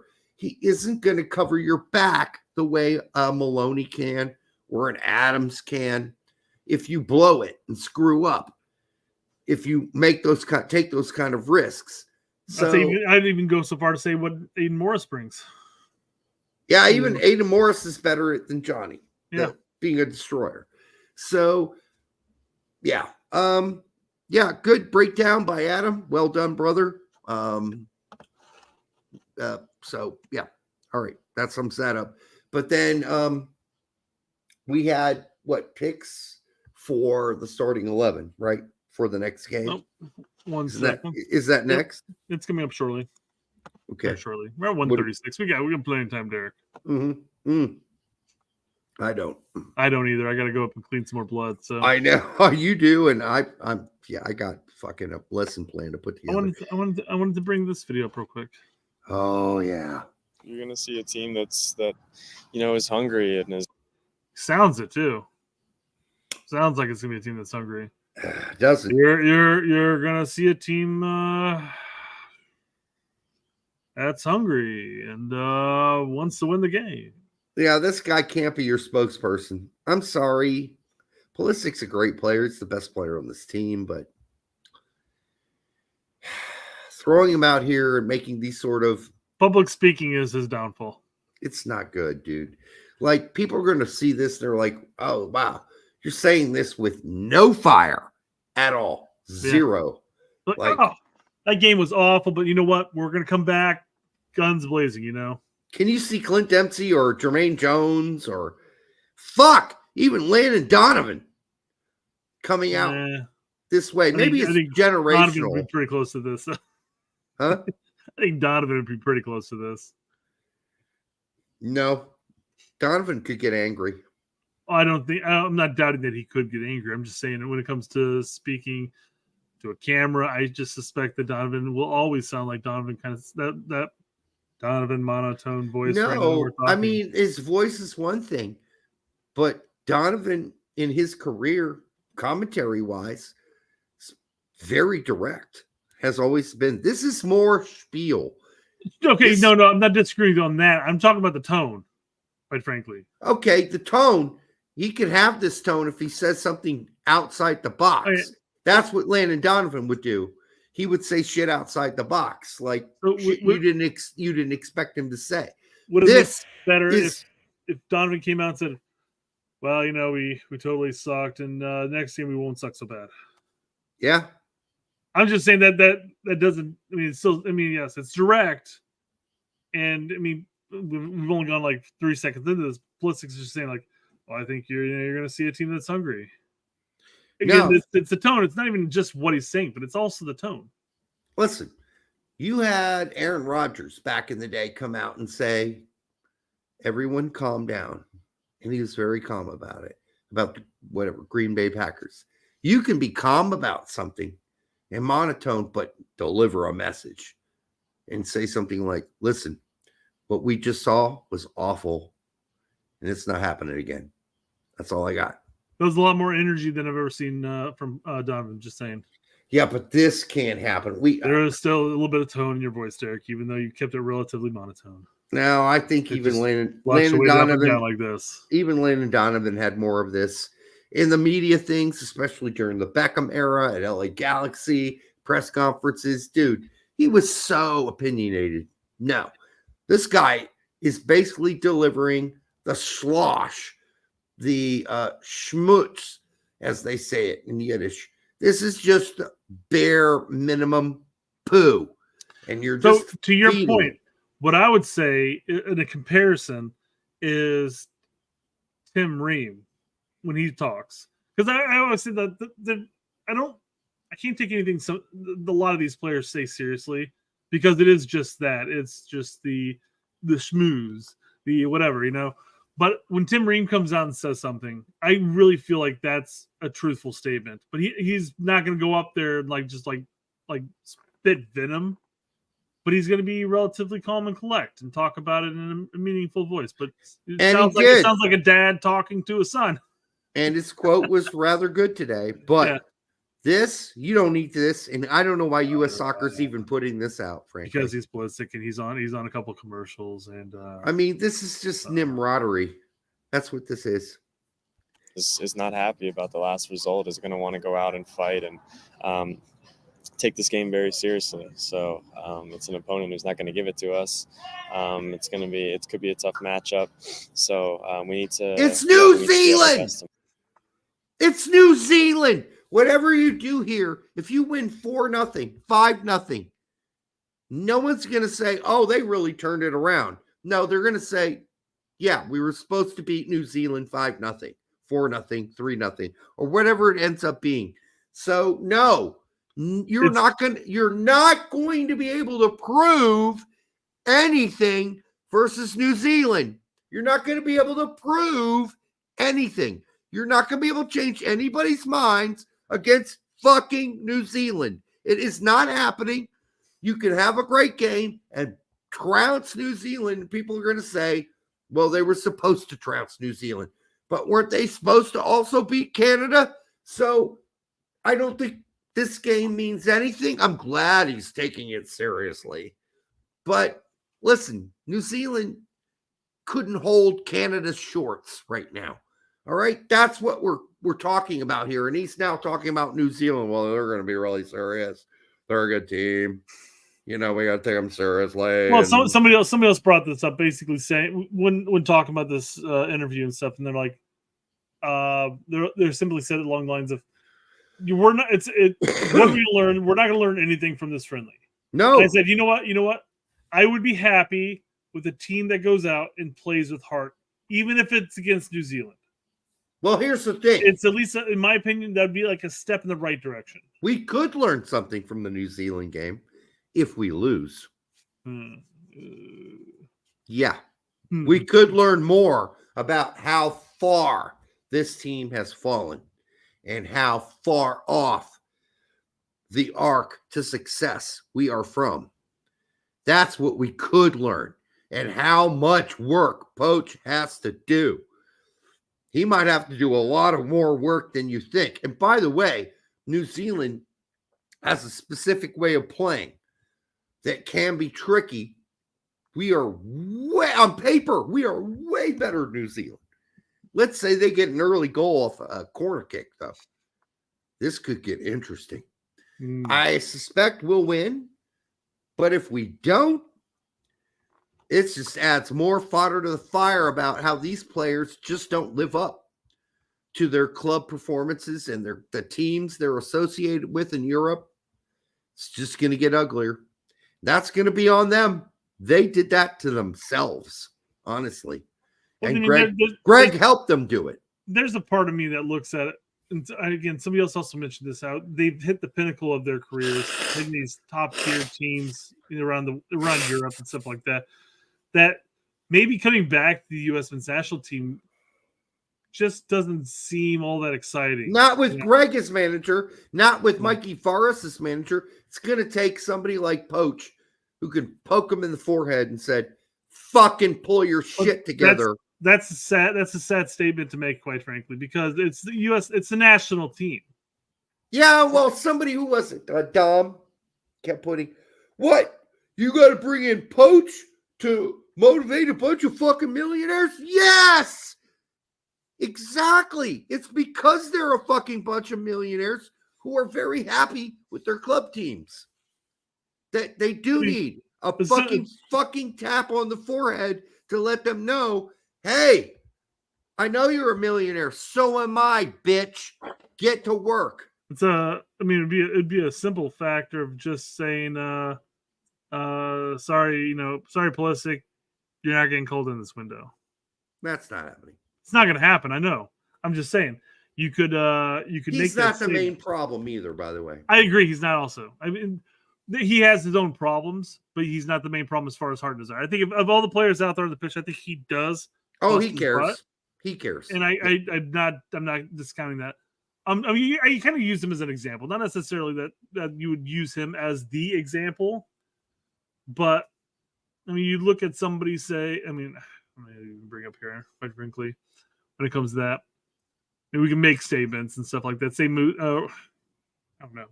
Whoever that has a, yeah. Lose and GGG will with fake mustache is our next coach. Nah, I don't think so. I'm not Greg. I'm Breg. Yeah. So, guys, more than likely, Poch is going to be announced at the New Zealand game. I do not know. I cannot confirm. It was reported that. Not going to say what player's family. It rhymes with Pat Piazga. Oh, yeah, right. I think the player that I knew was not going to be anything close to. There is a player's family who did leak that they're meeting with Poch tonight, and they're going to meet him tonight. And that the announcement is during the New Zealand game. And if I had to call it, as I have for almost a week and a half now, he will be announced at one of the two friendlies at halftime. That's what I still think will happen. I might be wrong, but I've been saying it for a week and a half, so I better back it, right? I better back it. I don't know if we pulled this one up when it came up. When are we going to talk about U.S. men's national team hiring Dolo? It's not happening, Frank. Well, that goes right into TB for $2 saying, what do you think plan B is if Poch changes course? No, Poch is signed. It's good as deal. It's good as done, I should say. U.S. Soccer Board met today to approve his salary. That was good as a formality and is done as far as I can tell. And that he's already met the team. It'd be interesting to see what negotiations were like with Chelsea as far as what they have to compensate for. Well, that says Derek takes everything so seriously. What I take so seriously, Brad? Every freaking music joke I made. I don't know. I made a comment. You're like, oh, I don't think that would happen. I'm like, dude, it's a fucking joke. I just don't make jokes about music. I'm sorry. Fair enough. It's fair. I make jokes about soccer. I make jokes about whatever, but music, a snob. I'm a fucking snob, dude. I'm a snob. So I think one of the jokes was like, you could open up, you could cover the vocals for Blind Melon. You're like, I don't think that would happen. I'm like, I'm not singing, whatever. I'm not singing. No, I'm not singing that song, dude. It's the equivalent of Paul Giamatti in Sideways goes, it's like, if there's Merlot at the place, you're going to drink Merlot. I'm not drinking any fucking Merlot. I know. Exactly. I cannot hit those notes anymore anyhow, but I used to easily be able to hit them. Don't worry. Most bands doing the rehash tours and stuff like that can't hit their notes. Oh, no. No, they can't. No, they cannot. And especially if you're talking about like the Hairbangers and the Rocks that come back after like 20 years off. You're just like, what the fuck happened to your voice, man? And if I'm able to hit the notes I used to hit for this live show on October 11th in Bloomington, with like 26 bands coming back to play at like 4 different venues in Bloomington, I will be a lucky man. I will be a lucky man if I can get through that show. I can't sing those notes anymore, so I'm gonna have to fake it until I make it. Sideways adversely impacted Merlot sales. True story. 100%, because that was a quotable quote from that movie that anybody in the wine that loves wine and does wine tours and all that shit. That's something you hear everywhere. Like if you go at a tasting, almost a guarantee you're going to hear that. If there's Merlot on the list, I'm not drinking any fucking Merlot. You know, right? So it was a great movie. There's some good Merlots out there, though. By the way, oh no, I have no problem with Merlot at all. Yeah. All right, I gotta pee before we do this last segment. You can finish up this Pulisic quote if you want, but just look at him. He looks like a sad sack too. Yeah. All right. Very intense practices though going on. Go pee. Go pee. Oh, so interesting. Yeah, so intense. I'll be right back. I'm gonna take an intense pee. Bye. Let's hit the last 4 seconds of Tomorrow, and hopefully some guys that are really gonna step up. Some guys are really gonna step up. I mean, that's kind of the take that Tim Ream had too. Is like some people just take it for granted coming to play for the U.S. men's national team, and not necessarily really putting it all out on the line. So, and then obviously we had Zimmerman at the Olympics say the exact same thing. So there, it might be the case. I mean, we've been talking about it for a while, as far as players just not necessarily putting forth their best foot when it comes to that. So, all right, Derek, I talked about it. Get back. It's been a long pee. There are currently 348 people watching the show, whether on Twitter or on YouTube. We appreciate every single one of you. Make sure if you are on YouTube to go down and hit that like button. If you aren't subscribed, hit the subscribe button and hit that notification bell so you stay tuned for all of the dog ball splitting, issues that we suffer here at Straight Red Card that force us to start our show 15 minutes later. Thank you very much. And on Twitter, make sure you're commenting, retweeting the show, all that fun stuff. That was an intense pressure relief of my bladder. I know. I went through all my the rest of that video segment. I had a whole bunch of things. I talked about it, and I said, "Okay, Derek, you need to get back here." BMR says, "I fucking hate Derek." Rob Garcia says, "Brett, do you guys live in Bloomington?" Derek used to. I did for college. I lived there from age 19 to 50. 51. I lived there 18 to 22, and I frequent there because I got family that still lives down there. Yeah, 18 to 51 for me. Sorry. Yep. Yeah. So a long time. But oh, hey, Derek, didn't see you there. I fucking hate Derek. Why do you hate me? Because I gotta go. I gotta, urinate. It's one of those thought processes like, oh, Derek's finally gone. I can't stand that fuckwad. Oh, hi, Derek. Didn't see you there. I thought you left. Oh, BMR. You're the worst and the best. All right. So I'm gonna pull up Formation Builder real quick, and then we have the Lexi Lawless one. I don't know if we need it, but go ahead if you want to bring it up, because I don't know. I think we can build it off what Alexi. I guess we could just talk about it. We won't have a visual by any means. I guess yeah. About it. Well, we got the Alexi visual because Alexi put out his 11 for the next game. Yeah, and they're standing all over it. So let's we'll talk about let's talk about it first before we play. So against New Zealand, he's got Schulte playing at goalkeeper, which yes, I'm fine with. 4-2-3-1 to be for starters. Correct. Yes, that's yeah. He's got Lund, McKenzie, Trusty, and Scally. So he's substituting the center backs, and quite frankly, I'm fine with that. I think the center backs were. It's New Zealand. If Trusty and McKenzie can't play versus New Zealand, they shouldn't be on the pitch at that point. Yeah, right. You got Musa, Morris, and De La Torre running the midfield. I think with that 3 though, you're not looking at a 4-2-3-1. I think you're probably gonna be looking more like a 4-3-3. Quite frankly, Maybe. I think Musa pinches up more, and I think Morris stays back a little more. It's Mikey Varas. Yeah. So, yeah, I think you. Well, De La Torre's not an offensive center midfielder. He can. Yeah.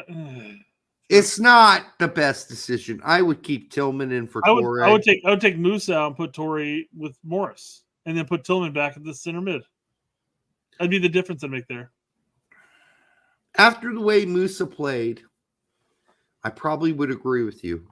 That's the only reason I like Musa. Can we talk versus our thoughts versus reality? Let's go with our thoughts first. Sure. I don't mind giving Sargent a start. I hate the idea of starting Cowell. I think you put Pulisic out right and you put Haji out left. Right? What the fuck? I saw numerous. I saw our friend, God bless him, Mac Bretos, talk about how great Kate Cowell did in his stint. No, he did not do well. He's okay. He was severely right-footed, and everybody knew it. Sure. No, I don't disagree with that. And they pushed him right. They're not stupid in Canada. They knew that. Let's say you want to give Cal his chance to prove himself. Not as a starter. I'm just saying. Let's just say he does get a start. I'm just saying. No. Let's just say. What would you think about putting De La Torre in for Musa? Take Musa out and then push Pulisic to center mid and bring Haji in at left. Can I just say that the goal that De La Torre scored was all about Morris's movement? Sure. Yeah. No, I'm not taking his goal away. I thought De La Torre played well. He was fine. Yeah. But I think everything was an upgrade over Johnny and Musa at that point, though. But I think having a player like Morris, who's more conscious of the lanes, would be fine if you paired him up with Musa in that back two or the double pivot. And then you let Tillman do what he tried to do last game but got very little service. And then you take Cal the fuck out of this and you move Pulisic over where Cal is and you put fucking Haji right on the left. I think that's the real sensible solution or correction I would make to this lineup. And I would also, by the way, say that I would like to see some Wiley at left back. Why not? Whether it's at 60 minutes, but why not give him a start? Lund was fine in the second half. He was not good in the first, but he was better in the second. I think Lund had a poor first 15 to 20 minutes, and then after that was fine. I don't know necessarily would say first half was bleh. I think first half for everybody was bleh, but I think Lund picked up his game and was better after the first 20 minutes. Fumar says a much better second half. Fumar says Morris tried to spin and lost the ball, but guess what? As he penetrated into the box, which a lot of our guys have a hard time doing, like their erections seem to sag once they get inside the box. Not for Aiden Morris. He did his little pirouette, and the ball fell to Luca De La Torre. But without that failed or semi-failed pirouette, that shit would have never fallen. Well, he had pressure on him while he was trying that. And I got to give him credit for that because, again, if Pulisic did that move and got more or less, quote-unquote, the assist, or if Gio did that, or if Tillman did that, it would be like, oh, look at him pressing into the box and doing this, that, and this. And that's what caused the goal. I'm just saying. I mean, I'm not the biggest Aiden Morris fan. I'm just saying we have a blind spot as far as some players go when it comes to that shit. Who the fuck else is pirouetting in the box lately? Aiden Morris pirouetted in the box. And yeah, it fell to Luca De La Torre. But who else is fucking pirouetting in the box? Who's even thinking of pirouetting in the box? Give him credit for trying something so audacious. Almost pulled it off, and yes, his dispossession managed to fall into Luca De La Torre's lap, and he scored a goal. Even Luca was like, holy shit, that really just come to me? Right. You know? But I mean, again, it's one of those blind spots we have as fan base. Whereas you have the starlets of the team. If they do something like that and it happens to cause, they're like, oh, he's the one who caused it. We've done it ourselves. We're like, yeah, he pressed this, he caused the dispossession that caused that goal. Good job on you. But if Aiden Morris is kind of a punching bag, and I've punched down on him, punched up on him, I guess, at this point, because he's a professional soccer player. I'm not. Well, listen, I haven't been overly impressed with your national team play, but he came out and he played much better this game. Up until now, no. But the games we've watched him played at Middlesbrough have been, for the most part, most of them, pretty impressive, outside of some gaffes early on. But since then, I mean, go watch the Aiden Morris Every Touch videos. They're out there on YouTube. Yeah. They're fucking impressive, dude. I mean, he has very little time on the ball, but boy, does he make a lot out of what time he has. Maybe he's raising his game a little bit. I don't know, but I would not have hurt feelings if Aiden Morris got a start in the next game. I do not really necessarily think that De La Torre is going to start over Tillman at that CAM spot. No. I think Tillman's going to get another shot just based on the fact that the moments that he did touch the ball in the first half, he was quite good throughout the game. And I'll be honest with you, Brett, I still don't think we're going to see Mackenzie Trusty. I think Richards is going to play again. I wouldn't be shocked if Ream started again. I don't think there's a big belief in Mackenzie and Trusty, and I don't feel like they're going to do that. So now we're getting into reality, right? But my thing is, and this is somebody who's defended Ream. I've been a big Ream fan. I've supported we have Richards both as well. Yeah. But I mean, from what we saw in Copa, from what we saw against Canada, neither player have really boosted my confidence in either of them at the national level. And I'm not saying Trusty or McKenzie would either, but there's no reason. This is the time. This is a game against fucking New Zealand. If you're not going to do it, if you're going to do it anytime, why would you not do it now? I agree with you. I think if you tell me that U.S. soccer doesn't care about winning games, even if you're Mikey Varas, I think they do.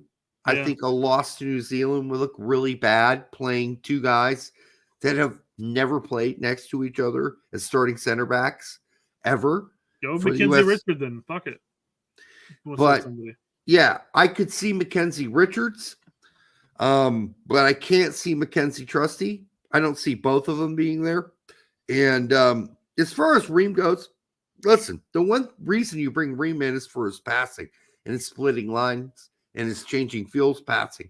And this is not something he's been bringing us through Copa and now. So something's not right. It could be patterns of play. It could be the way they're set up. It's not working very well. But I wouldn't be overly upset, or actually I would like to see Wiley over Lund, but I think we might see Wiley over Lund. I think we might. I think he's going to get a good shot. I think he's going to be given a chance. Out Marlon Fossey, I don't think so. But the way Scally played in the last game, maybe it's possible. I think you'll see Schulte back in goal again, unless they decide to give Horvath a run or even coaching, which I just don't see. I think it's going to be Schulte again, based on the way he played. I mean, given Schulte's play against Canada, there's no reason to take him out. I would agree. You reward a guy for having a great game for the most part. And then, although a lot of people would like to see Sargent start, I just don't necessarily think that's going to happen. I think Balogun will probably start again. Probably. Unfortunately, since that I like Bella. I thought he had a good Copa, but we finally have Sargent here. And he didn't play against Canada. Pepe came in. So that led me to think maybe that means that Sargent's going to play against New Zealand and Pepe's going to get the sub minutes. But I don't know. I hope you're right. I hope this lineup's right. I hope Sargent does get to an extent. Start. To an extent. What do you mean? Like in the Cal, Pulisic, Haji type thing? No. I just hope Sargent gets to start. Yeah. I hope Pulisic goes and plays where Cal is. Cal's out. and that we get to give Haji Wright a start at the left wing spot for a start of a game and get surprised. So I think if I'm being realistic, though, I think this is pretty on the mark, except for I don't think you're going to see McKenzie and Trusty. You might see McKenzie and Richards. I don't think you're going to see Luca De La Torre start. I think it's going to be Morris, Musa, and Tillman. And I think Pulisic's going to move to the right. He'll start there. Haji will start on the left. And up top will be Balogun. And then you'll see Sargent starting or playing at the 60th minute. Mm-hmm. If Sargent starts, I will be gleeful. And I've been getting jaded with Moose's play, quite frankly. And that's not to say he doesn't have flashes of brilliance of moments, but as a whole, I don't know. I think with Aiden Morris, maybe you get a little bit more defensive comfort out of that than you do with Johnny. True, and we talked about that earlier too. So maybe that gives him a little more comfort, but somebody's got to light a fire under Moose's ass. Yeah. There's no doubt about it. And if you want to punish him and take him out and take Johnny out, fine. I get it. Consistently rewarding them with starts is not going to fix the problem. I mean, you could start theoretically, Brett. You could start Morris and Luca De La Torre in the double pivot and have Tillman in the CAM spot. Yeah. You know, you could start what was the second half replacements. Yeah, more or less. So, I will say obviously Musa didn't start every game in Copa, and clearly it hasn't lit anything under his ass. So yep. I listen, I'm not blaming Tillman for. I think when Tillman touched the ball last game, he was good. He just barely touched the ball. It's like Balogun. He barely touched the ball. It's hard to start blaming guys like Aronson who barely touched the ball. It's like, okay, they were playing defense the whole first half. Practically. You know? Fumar says Ledesma offers more going forward than Scally. Well, I mean, Ledesma plays on a team that spends 90% of the game in their offensive possession. Third. Yep. Of course, he's going to offer more in that sense. But if you watch, I mean, I only watched one game of Scally this season so far, so I can't base too much off it. But the most recent game that he played, every single ball he got, he played it directly back to the center mid or back to the center back, and it was nothing. He never really crossed the ball. He didn't do much of anything into the attack outside of being a body closer to the corner. Right. So I'm not sure how much better he'd be at for the U.S. men's national team, because then you're losing Scally's defensive ability. Can I be really fair here? You can. I've watched every PSV game this season, and Ledesma doesn't offer much going forward either. Just saying. It's fascinating. The kid's a midfielder by nature, and he's like, he's finally back at PSV. And he's like, he doesn't want to make a mistake. Yeah, and he doesn't want to make a mistake, and he just plays it very safe. That's what it looks like to me. Yeah. So Fumar, all I would say is, you might think that Ledesma offers more, but I will just say this. Joe Scally in the Bundesliga is playing way better competition week after week after weekend than Ledesma has so far in Holland. And Ledesma's not really offered much. He's been solid, but he's not fucking up or anything.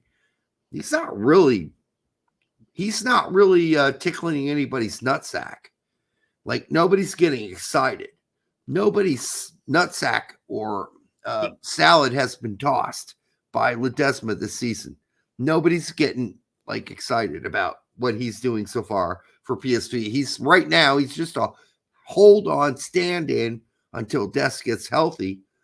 And he's not fucking up, but he's not like fireworks are not shooting out of his ass. This is what I'm saying. This is Mihailovic thing all over again, right? He's a body in the pitch. Yeah, he's not making a name for himself. Well, we could have anybody in that spot, right? Yeah, I mean, he's just the best body they got now because they really don't have any depth at right back right now. And he's the best guy they got, and they're going to play him, and he's probably going to get a lot of time. And let's just hope Ledesma grows from that. That's all we can hope. And then at some point, he takes some initiative and tries to, Kumar does go, isn't that what Scally is for the USMNT national team? No, he's not a body on the pitch because he actually defends. I mean, he has. I mean, I know Derek was incredibly hard on him pre-Copa. Yep. I mean, just go back to the last Nations League finals. And when he was up against Davies, he shut Davies down completely. He had a good Copa. He's good at the defensive side of the game, guys. But when it comes to pushing up into the attack, it's not there all the time. 99% of the time, it's not there. And I agree. Right. He's no Dest getting into the attack. He's no Jedi getting into the attack. And we need to wait. One getting into the attack. We really need to wait, Fumar, later into the season to find out about who Ledesma really is. Because he could get loosened up. He could turn a corner. But we need to wait for that to happen. And he has not done that so far. So I would still put Scally right now over Ledesma based on the week-to-week competition that Scally has to face in the Bundesliga versus some of the shit teams. Teams the PSV have played so far. I need to see something from Ledesma outside of the ability of making a pass backwards. I mean, you're playing go-ahead Eagles, and come on, some of the teams PSV are playing in Holland are atrocious. They're horrible fucking teams. So yes, I'm expecting more from Ledesma, but we have not seen anything remotely that spectacular from Ledesma. Would you take Ledesma or Shaq Moore? Ledesma. I'm done with Shaq Moore. I'm 100%. just done with him. You know you're going to get there. Yeah, exactly. David wants to know if we're going to be doing a live watch along on Tuesday. No. I will answer this. The answer is no there because I've got soccer practice from 6:30 to 8 o'clock. So I'll be coming in halfway through the game to watch it. And we people in the chat complain all the time about how we're 30 seconds ahead of you guys because I have to pause it for Derek's stream to catch up usually. Could you imagine us waiting until 8 o'clock, 8:30 to start the show? No, it would never happen. Now, not this time, guys. I might end up on Pete's show or Tack's show before or after, during. We'll see. That's happened a lot recently, so stay tuned for that. I get a late text like, Derek, come on the show. I'm like, okay, I'll come on. So we'll see. Might be Tack's show, but I think generally speaking, Pete jumps on to Tack's show during pre and then halftime. And then does his the post on his show, and then Tack does the pre and watch along. So, but we'll see how that works. What time is the game tomorrow? 7 o'clock, I believe. Okay, yeah, I'll be home. So I'll text Tack if he wants me on. I'll come on. Yep, 7 p.m. If he's doing something else, whatever. If he's got somebody on there already, then I won't be on. But I haven't talked to him about it. I talked to him yesterday, but not about that. So, I have no clue if he's going to want somebody on with him during that. And I don't know if Pete will be on with him for a majority of it or not. So there you go. On the best coast. That's getting questionable these days, but. All right. We want to thank everybody who showed up tonight. Did you want to listen to Lawless talk about this at all? No. Okay, that's fair. No need. He laid it out. We covered it. We probably touched base on enough of it. Yeah. All right. Thank you for coming tonight. Make sure that you like, subscribe, share it with your grandma. If you've already fondled your stepsister, and you might be on to step 2 or third base by now, or even hitting a home run. Good for you. We will be back on Thursday. We will cover everything, including the Poch announcement. Hopefully I'll be over this cold completely by then, because my voice is obviously fucked up. And then We will see you on Thursday. Good night. We love you. Good night.